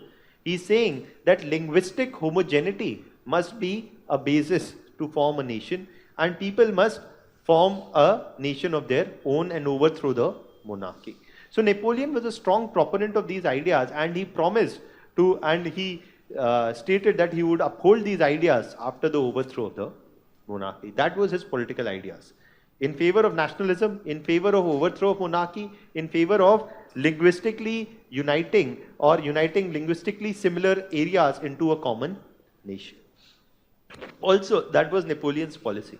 That was Napoleon's political ideas. But also, if these were Napoleon's political ideas, there were other things also that Napoleon, is associated with. That Napoleon was not a one who was too much in favor of freedom of speech and expression. Okay.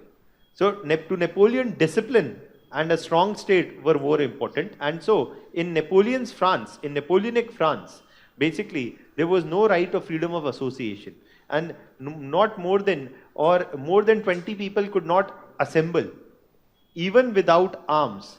Even non-violently, more than 20 people could not assemble without a prior permission of the government. So Napoleon was no such big fan of freedom of speech and expression or association or anything. Okay. So even though he supported nationalism, he did not support this freedom of speech and expression, too much of that. Similarly, in terms of social ideas, Napoleon, the ideas of the French Revolution was what? That a little or no role for the church.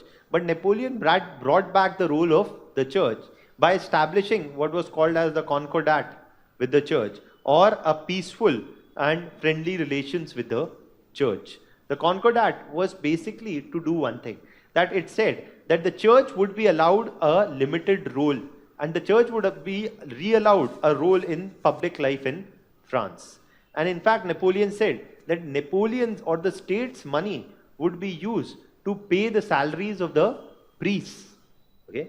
But what was the role going to be the role of the priest? To Napoleon, the Catholic religion could promote discipline and loyalty.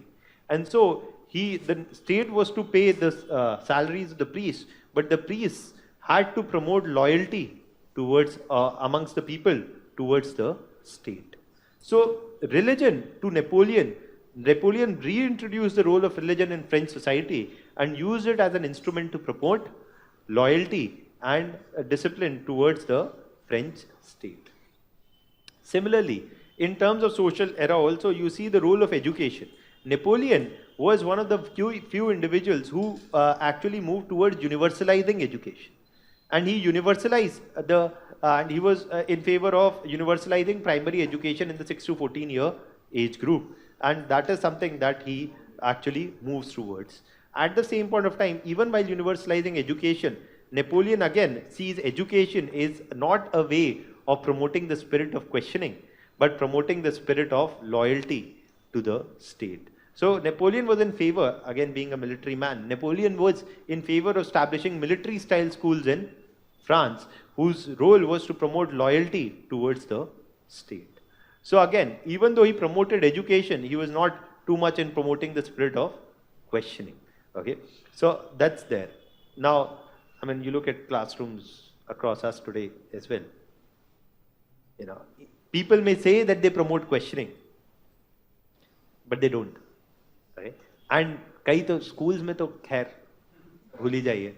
A for apple ही है, चाहे आपने apple देखा हो, चाहे नहीं देखा हो, चाहे खाया हो, चाहे नहीं खाया. Okay, so A और कुछ नहीं हो सकता, right? So the A is apple and B is ball. That's how it has been. That's how it's meant to be. Okay.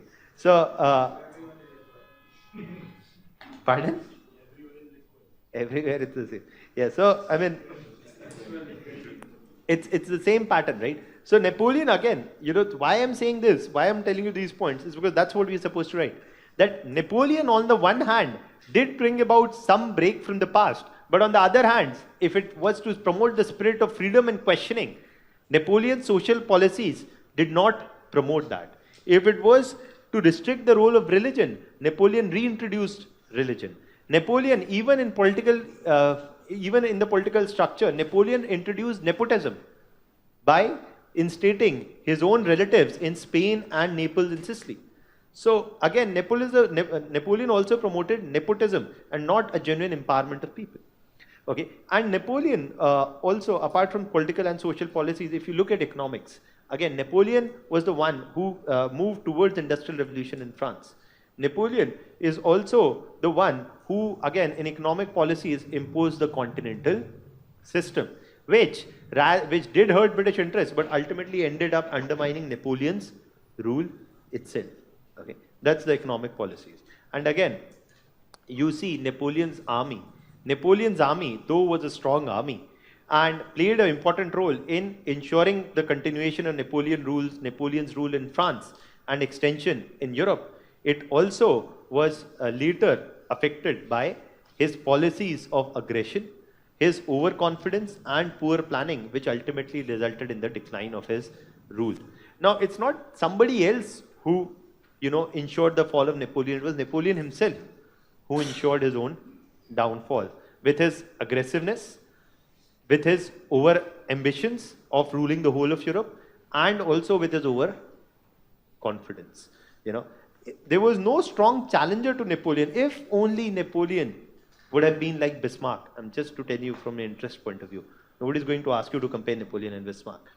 But if Napoleon only could have contained his desires and rather than causing havoc everywhere, could have tried to uphold only the revolution in France, he would probably have lasted longer. But Napoleon's over-ambition itself became his undoing. Okay? They can also give you a question like this. That it was Napoleon's over-ambitions which led to the ultimate downfall of his empire. Discuss. Right? That, what is that? Where do you witness Napoleon's over-ambitions? In the Battle of Trafalgar. The third and fourth European coalition are a result of Napoleon's over-ambitions. Not first and second, he is defending the French Revolution. Third and fourth, he is exporting the French Revolution. That is where it becomes the problem. So third and fourth, the Battle of Trafalgar, the continental system, the battle against Russia, all of them are a product of Napoleon's over-ambitions, which ultimately fueled the decline of the rule of Napoleon. Is that much clear? Okay. So that's something that we need to know. Let's write down this, then I'll show you a video. थोड़ा सा break हो जाएगा, right?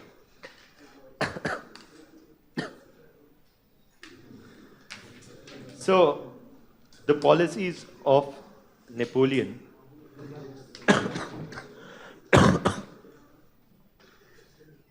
the political policies.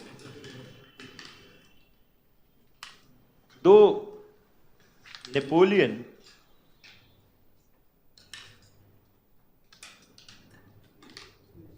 favored, you can cut though. Napoleon favored the overthrow of monarchies across Europe. Napoleon favored the overthrow of monarchies across Europe and supported the idea of rule of people. But then Napoleon said, I am the voice of the people. Okay? So Napoleon says that the voice of the people is important and I am the voice of the people. Okay?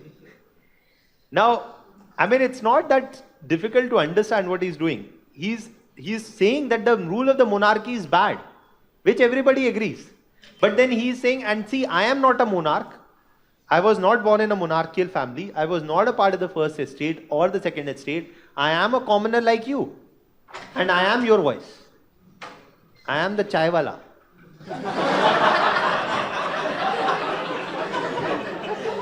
I am not the Shehzada, right? So, you see that what enables the rise of Napoleon is the fact that yes, Napoleon is more talented than anybody else in France at this point of time. He is the one who rised from scratch in the French army.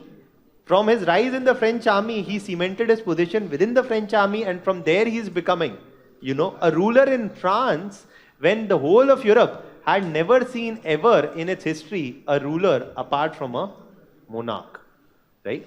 So he is the one who's not the royal blood, he is not the one who comes from a royal family, but he's instating a rule and then saying that I am the leader, I am the voice of the people. So Napoleon favored the overthrow of monarchies across Europe and supported the idea of rule of the people. He favored the establishment of nations which would unite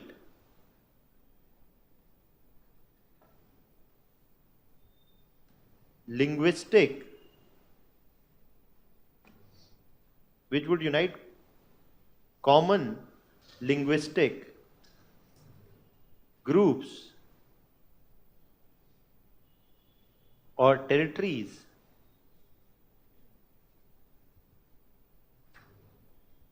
into a single state. For example, Napoleon supported Polish, Italian, and German nationalist impulses because neither Poland nor Italy nor Germany had ever existed before this time. Okay, they were all fragmented under the rule of different monarchies. So, for example, Napoleon supported Polish, Italian, and German nationalist impulses across Europe.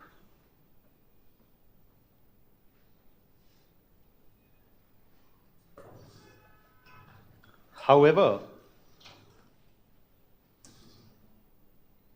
Napoleon betrayed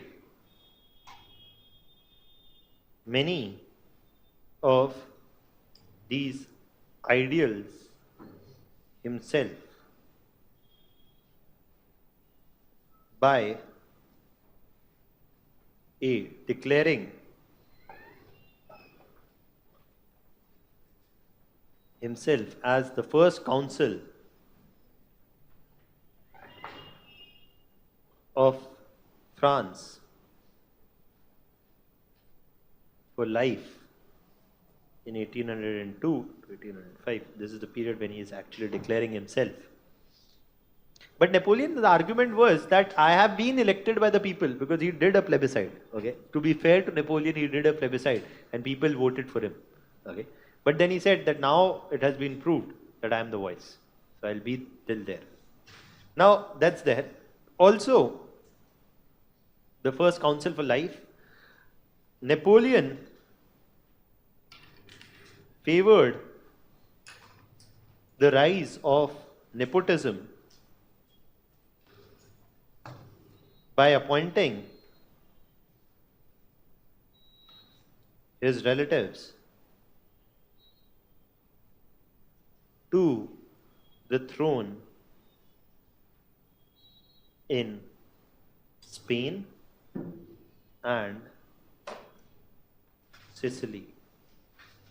Kingdom of Naples and Sicily is called also Sicily at times, or Kingdom of Naples and Sicily. It's one and the same thing, Sicily and Naples.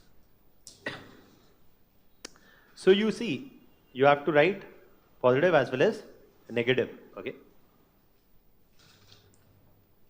Written? Then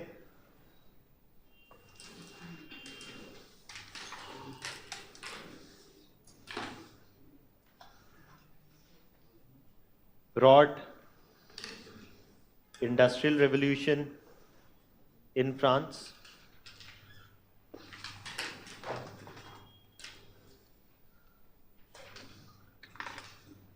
To increase the industrial production. Introduced the continental system. Brought industrial revolution in France to increase the industrial production. Introduced the continental system.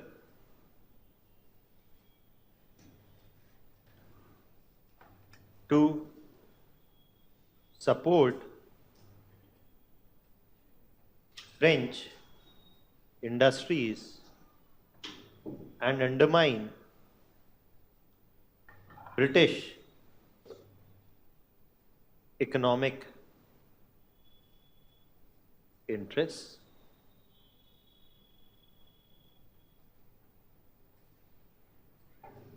However, this ultimately ended up undermining Napoleon's rule itself. Okay, that's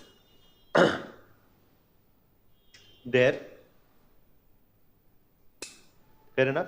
Okay, so the next written. Written? Then done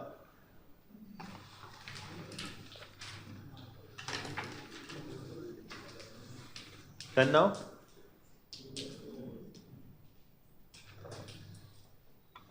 So the next is the social policies.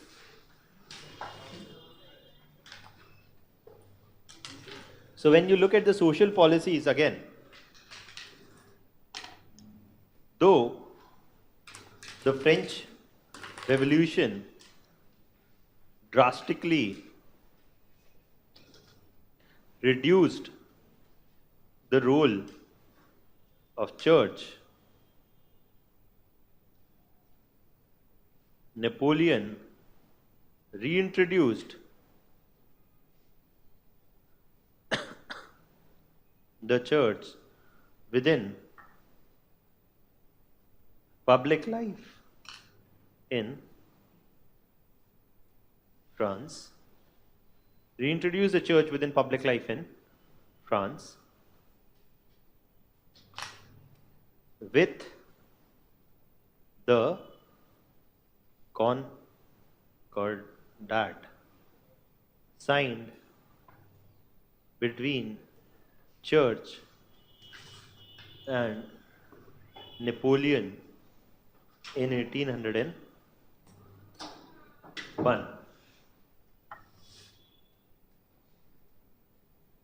The state paid the salaries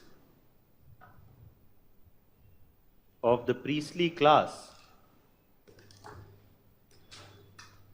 to use the Catholic religion to promote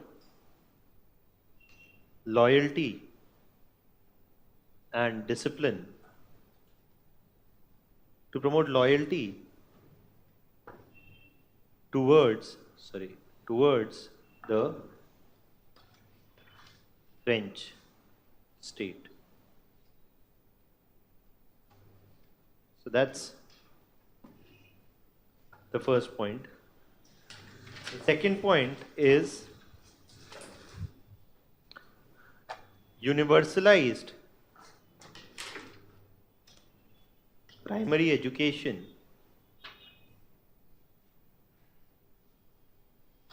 However, the focus of this education was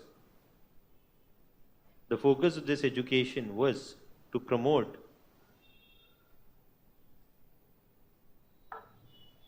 loyalty and discipline towards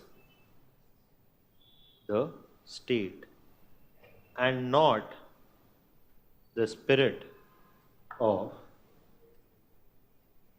reason or questioning.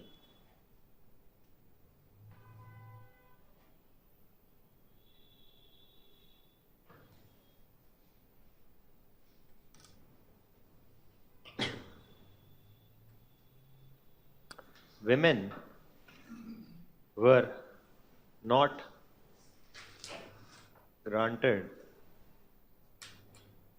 any right to vote.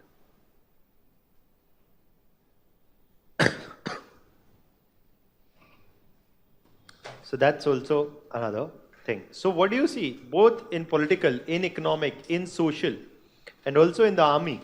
What do you see? That Napoleon's policies often betrayed, at least in political, economic, and social, you strongly see that Napoleon's policies often betrayed the ideas of the French Revolution. Now, I'm not writing the ideas of the French Revolution, वो हमने पहले लिखे हुए हैं. So if at all the question comes that Napoleon's policy often betrayed the ideas that it was meant to uphold, discuss, you firstly write in brief about a few lines on the ideas of French Revolution, then you write what were Napoleon's policy and how they partly upheld. But आपका conclusion इसमें ये होना चाहिए that Napoleon's policy though Napoleon's role though came with the promise of upholding the French Revolution, it more often than not undermined the ideas of the French Revolution. So यहाँ पे हम ये नहीं कहते हैं कि he upheld also and he he betrayed also. We say that though partly he did bring about a rebreak from the past, but he in the long run often failed to uphold the core ideas of the French Revolution that he himself professed to promote. That's what we say, okay, at the conclusion. Okay, so that's there.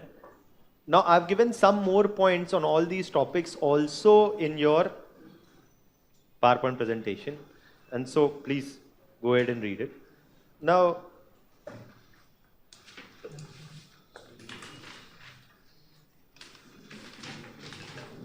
I'll show you a small video.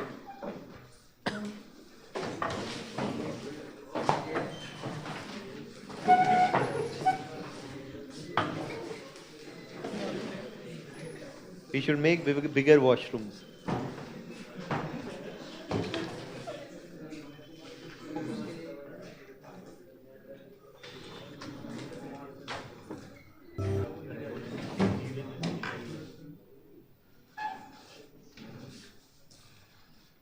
So basically, TED runs a series. TED is what? It's a kind of a platform where basically individual collaborators come together and make TED Ed. TED has many sections. TED Ed is only on education. So as they say, lessons worth sharing. Okay.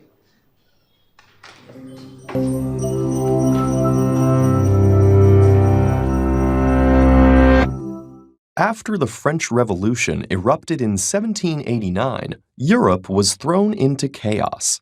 Neighboring countries' monarchs feared they would share the fate of Louis XVI and attacked the new republic, while at home, extremism and mistrust between factions led to bloodshed. In the midst of all this conflict, a powerful figure emerged to take charge of France. But did he save the revolution or destroy it? Order, order. Who's the defendant today? I don't see anyone. Your Honor, this is Napoleon Bonaparte, the tyrant who invaded nearly all of Europe to compensate for his personal, stature-based insecurities. Actually, Napoleon was at least average height for his time. The idea that he was short comes only from British wartime propaganda. And he was no tyrant. He was safeguarding the young republic from being crushed by the European monarchies by overthrowing its government and seizing power himself. Your Honor, as a young and successful military officer, Napoleon fully supported the French Revolution and its ideals of liberty, equality, and fraternity. But the revolutionaries were incapable of real leadership. Robespierre and the Jacobins who first came to power unleashed a reign of terror on the population with their anti-Catholic extremism and non-stop executions of everyone who disagreed with them. And the directory that replaced them was an unstable and incompetent oligarchy. They needed a strong leader who could govern wisely and justly. So, France went through that whole revolution just to end up with another all-powerful ruler? Not quite. Napoleon's new powers were derived from the Constitution that was approved by a popular vote in the consulate. Ha! The Constitution was practically dictated at gunpoint in a military coup, and the public only accepted the tyrant because they were tired of constant civil war. Be that as it may, Napoleon introduced a new constitution and a legal code that kept some of the most important achievements of the revolution intact: freedom of religion, abolition of hereditary privilege, and equality before the law for all men. All men, indeed.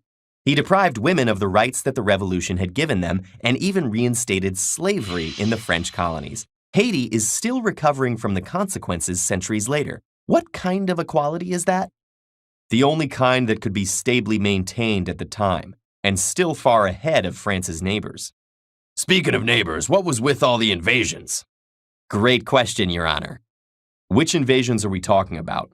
It was the neighboring empires who had invaded France, trying to restore the monarchy and prevent the spread of liberty across Europe. Twice by the time Napoleon took charge. Having defended France as a soldier and a general in those wars, he knew that the best defense is a good offense. An offense against the entire continent? Peace was secured by 1802, and other European powers recognized the new French regime. But Bonaparte couldn't rest unless he had control of the whole continent, and all he knew was fighting. He tried to enforce a European-wide blockade of Britain, invaded any country that didn't comply, and launched more wars to hold on to his gains. And what was the result? Millions dead all over the continent, and the whole international order shattered. You forgot the other result, the spread of democratic and liberal ideals across Europe. It was thanks to Napoleon that the continent was reshaped from a chaotic patchwork of fragmented feudal and religious territories into efficient, modern, and secular nation-states where the people held more power and rights than ever before. Should we also thank him for the rise of nationalism and the massive increase in army sizes? You can see how well that turned out a century later. So what would European history have been like if it weren't for Napoleon? Unimaginably better. Napoleon's seemingly unstoppable momentum would die in the Russian winter snows, along with most of his army. But even after being deposed and exiled, he refused to give up, escaping from his prison and launching a bold attempt at restoring his empire, before being defeated for the second and final time. Bonaparte was a ruler full of contradictions, defending a popular revolution by imposing absolute dictatorship, and spreading liberal ideals through imperial wars. And though he never achieved his dream of conquering Europe, he undoubtedly left his mark on it, for better or for worse.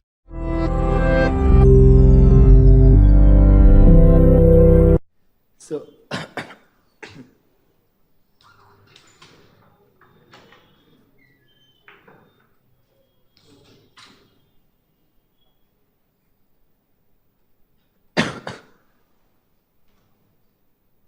so again, you see, I mean, there's no easy way to look at Napoleon. It's not that sir अच्छा है कि बुरा है मुझको नहीं पता, ठीक है?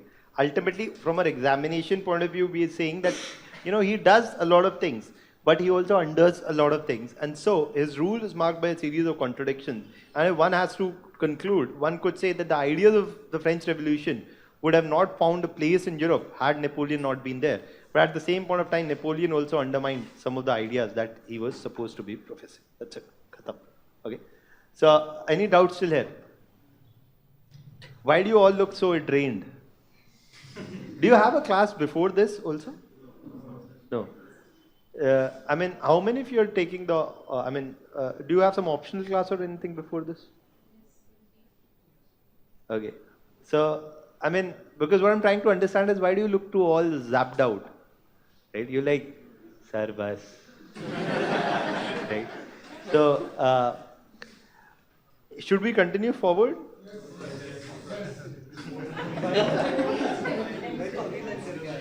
Okay. So the next thing that we're talking about, I'll not extend it too much, 10-15 minutes. Now, don't give contradictory voices, okay? Now that you've granted the approval, I have the approval. Now, so basically when we look, the next topic that we're talking about is Congress of Vienna, okay?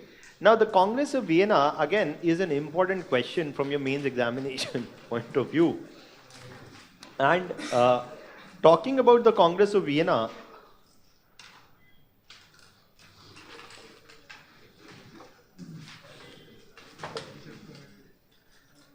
firstly, just a brief background of this conference. The background of this conference is that in 1815, what you see is the coming in of the quadruple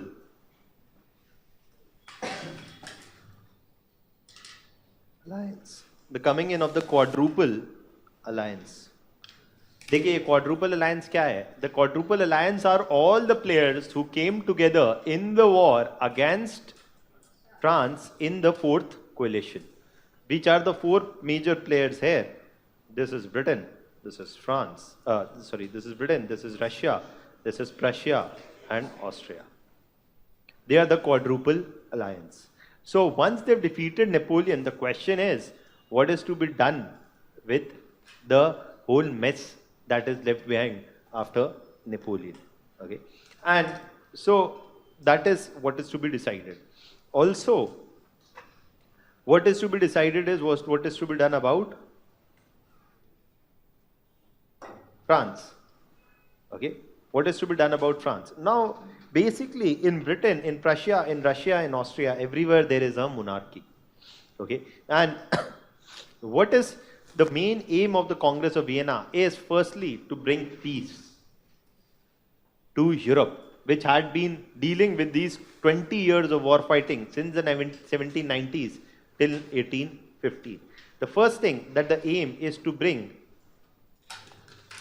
was to bring peace both between states and within states. The understanding of the Congress of Vienna was that peace had to be restored both between states and within states. And how could this be done? This could be done firstly between states is by bringing war fighting to an end. And for this, what needs to be done is that you need to bring an end to hostilities. Okay. For bringing peace within states, what you need to do is take care of all this domestic turmoil, which a number of states were dealing with. For achieving both these aims, to achieve stability and peace between states and within states, what was needed was a strong monarchical rule. Okay. That this whole myth, Napoleon's experience convinced the European leaders that all this idea of democracy, popular rule, voice to the people is something that promotes instability and chaos. You have to understand that before this time, Europe has never in its whole history ever seen a popular rule. And what Europe has always experienced is our monarchies. Good monarchies, bad monarchies, but only monarchies. So, the first experience that happens with a form of a semi-popular government after the French Revolution in Europe is not a very peaceful one. Rather, it sees the rise of an individual who is hell-bent on destroying the established order, and that is Napoleon, right? So the understanding is that we should restore peace in Europe, And for restoring peace in Europe, what we need is a monarchy, because monarchies mean a common, constant, strong, stable rule. Monarchies are one which Europe has always been familiar with and which has worked for Europe. Also, a strong monarchy will also be able to establish peace within the state. Okay, so it was Napoleon who was, left, right, center, imposing so many wars on Europe. So having a monarchy would also, on the one hand, establish peace between states, but also within the states, where you will not see any popular uprising. And if at all there is a popular uprising, it could be crushed by a strong ruler. So the first aim of the Congress of Vienna is to establish peace between states and within states. And for that, what is needed is the reinstatement of monarchy everywhere where Napoleon had tried to establish a so-called leader of the people. So France में जहाँ से तब चालू हुआ, so reinstate the rule of the Bourbons or the Bourbon dynasty. Similarly, in Spain and in Naples and Sicily, reinstate the rule of the Bourbon dynasty. Right? So that was the idea. And this is what was the first thing that was to be achieved. Also, in the Congress of Vienna, one of the understandings was that Napoleon had to be punished, not France. It was not the rulers of France who were at fault. The rulers, or the original rulers of the France for the Bourbon dynasty, which were not at fault. The fault was of Napoleon. So Napoleon has to be kept out. It did not mean that France had to be demolished. It only meant that France had to be made stable. And for making France stable, you needed to put the Bourbon dynasty back in place. Also, the understanding was that to restore peace in France, also what was needed was a relatively stable distribution of power. What was the reality was that under Napoleon's rule, France was by far the biggest power in continental Europe. There was no challenge to France except the one from Britain. Right? Except the one from Britain, there was no power which could challenge France on its own. So the balance of power in the region was heavily tilted in the favor of France, and that is what allowed Napoleon to believe that he could impose his terms and conditions on any other European power with ease. So one of the things that basically the Congress of Vienna pointed out was that the balance of power in Europe had already been extremely upset. Why? Because France was way powerful than all other countries. And so if peace was needed in Europe, what you also needed was a balance of power, where other states are also made strong enough so that in future, if France tries to reattempt what was attempted by Napoleon, there is no easy way that France can easily defeat its neighbors like Prussia, Austria. Okay? So for this, what happens is that a number of territories that Napoleon had acquired outside France were taken away from France. Okay? That we'll talk about in detail later in the next class. Okay? But I'm just telling it to you that, for example, you look at China. If China is a strong economy today, it's a strong military, you see that the balance of power in the Asia-Pacific region is heavily in the favor of China. And that is likely to lead to a situation, or can lead to a situation, where China tries to assert its power because it knows that the balance of power is heavily in its favor. Okay, so one other thing that the European monarchies said, that it is not just important to reinstate monarchy in France, it's also important to ensure that France does not become so powerful that it again can militarily threaten its neighbors. So that is also one of the ideas, to restore the balance of power in France. And also, if to defeat Napoleon, countries like Russia, countries like Prussia, empires like Russia, Prussia and Austria had faced a huge financial and military cost, they must also be rewarded for this effort against Napoleon. Or the principle of rewarding victor powers was one of the principles that was followed in this conference. The other principle was the principle of restoring the balance of power in Europe. The balance of power meant that territories of Napoleon were to be, or the territories acquired by Napoleon were to be redistributed amongst the other European powers.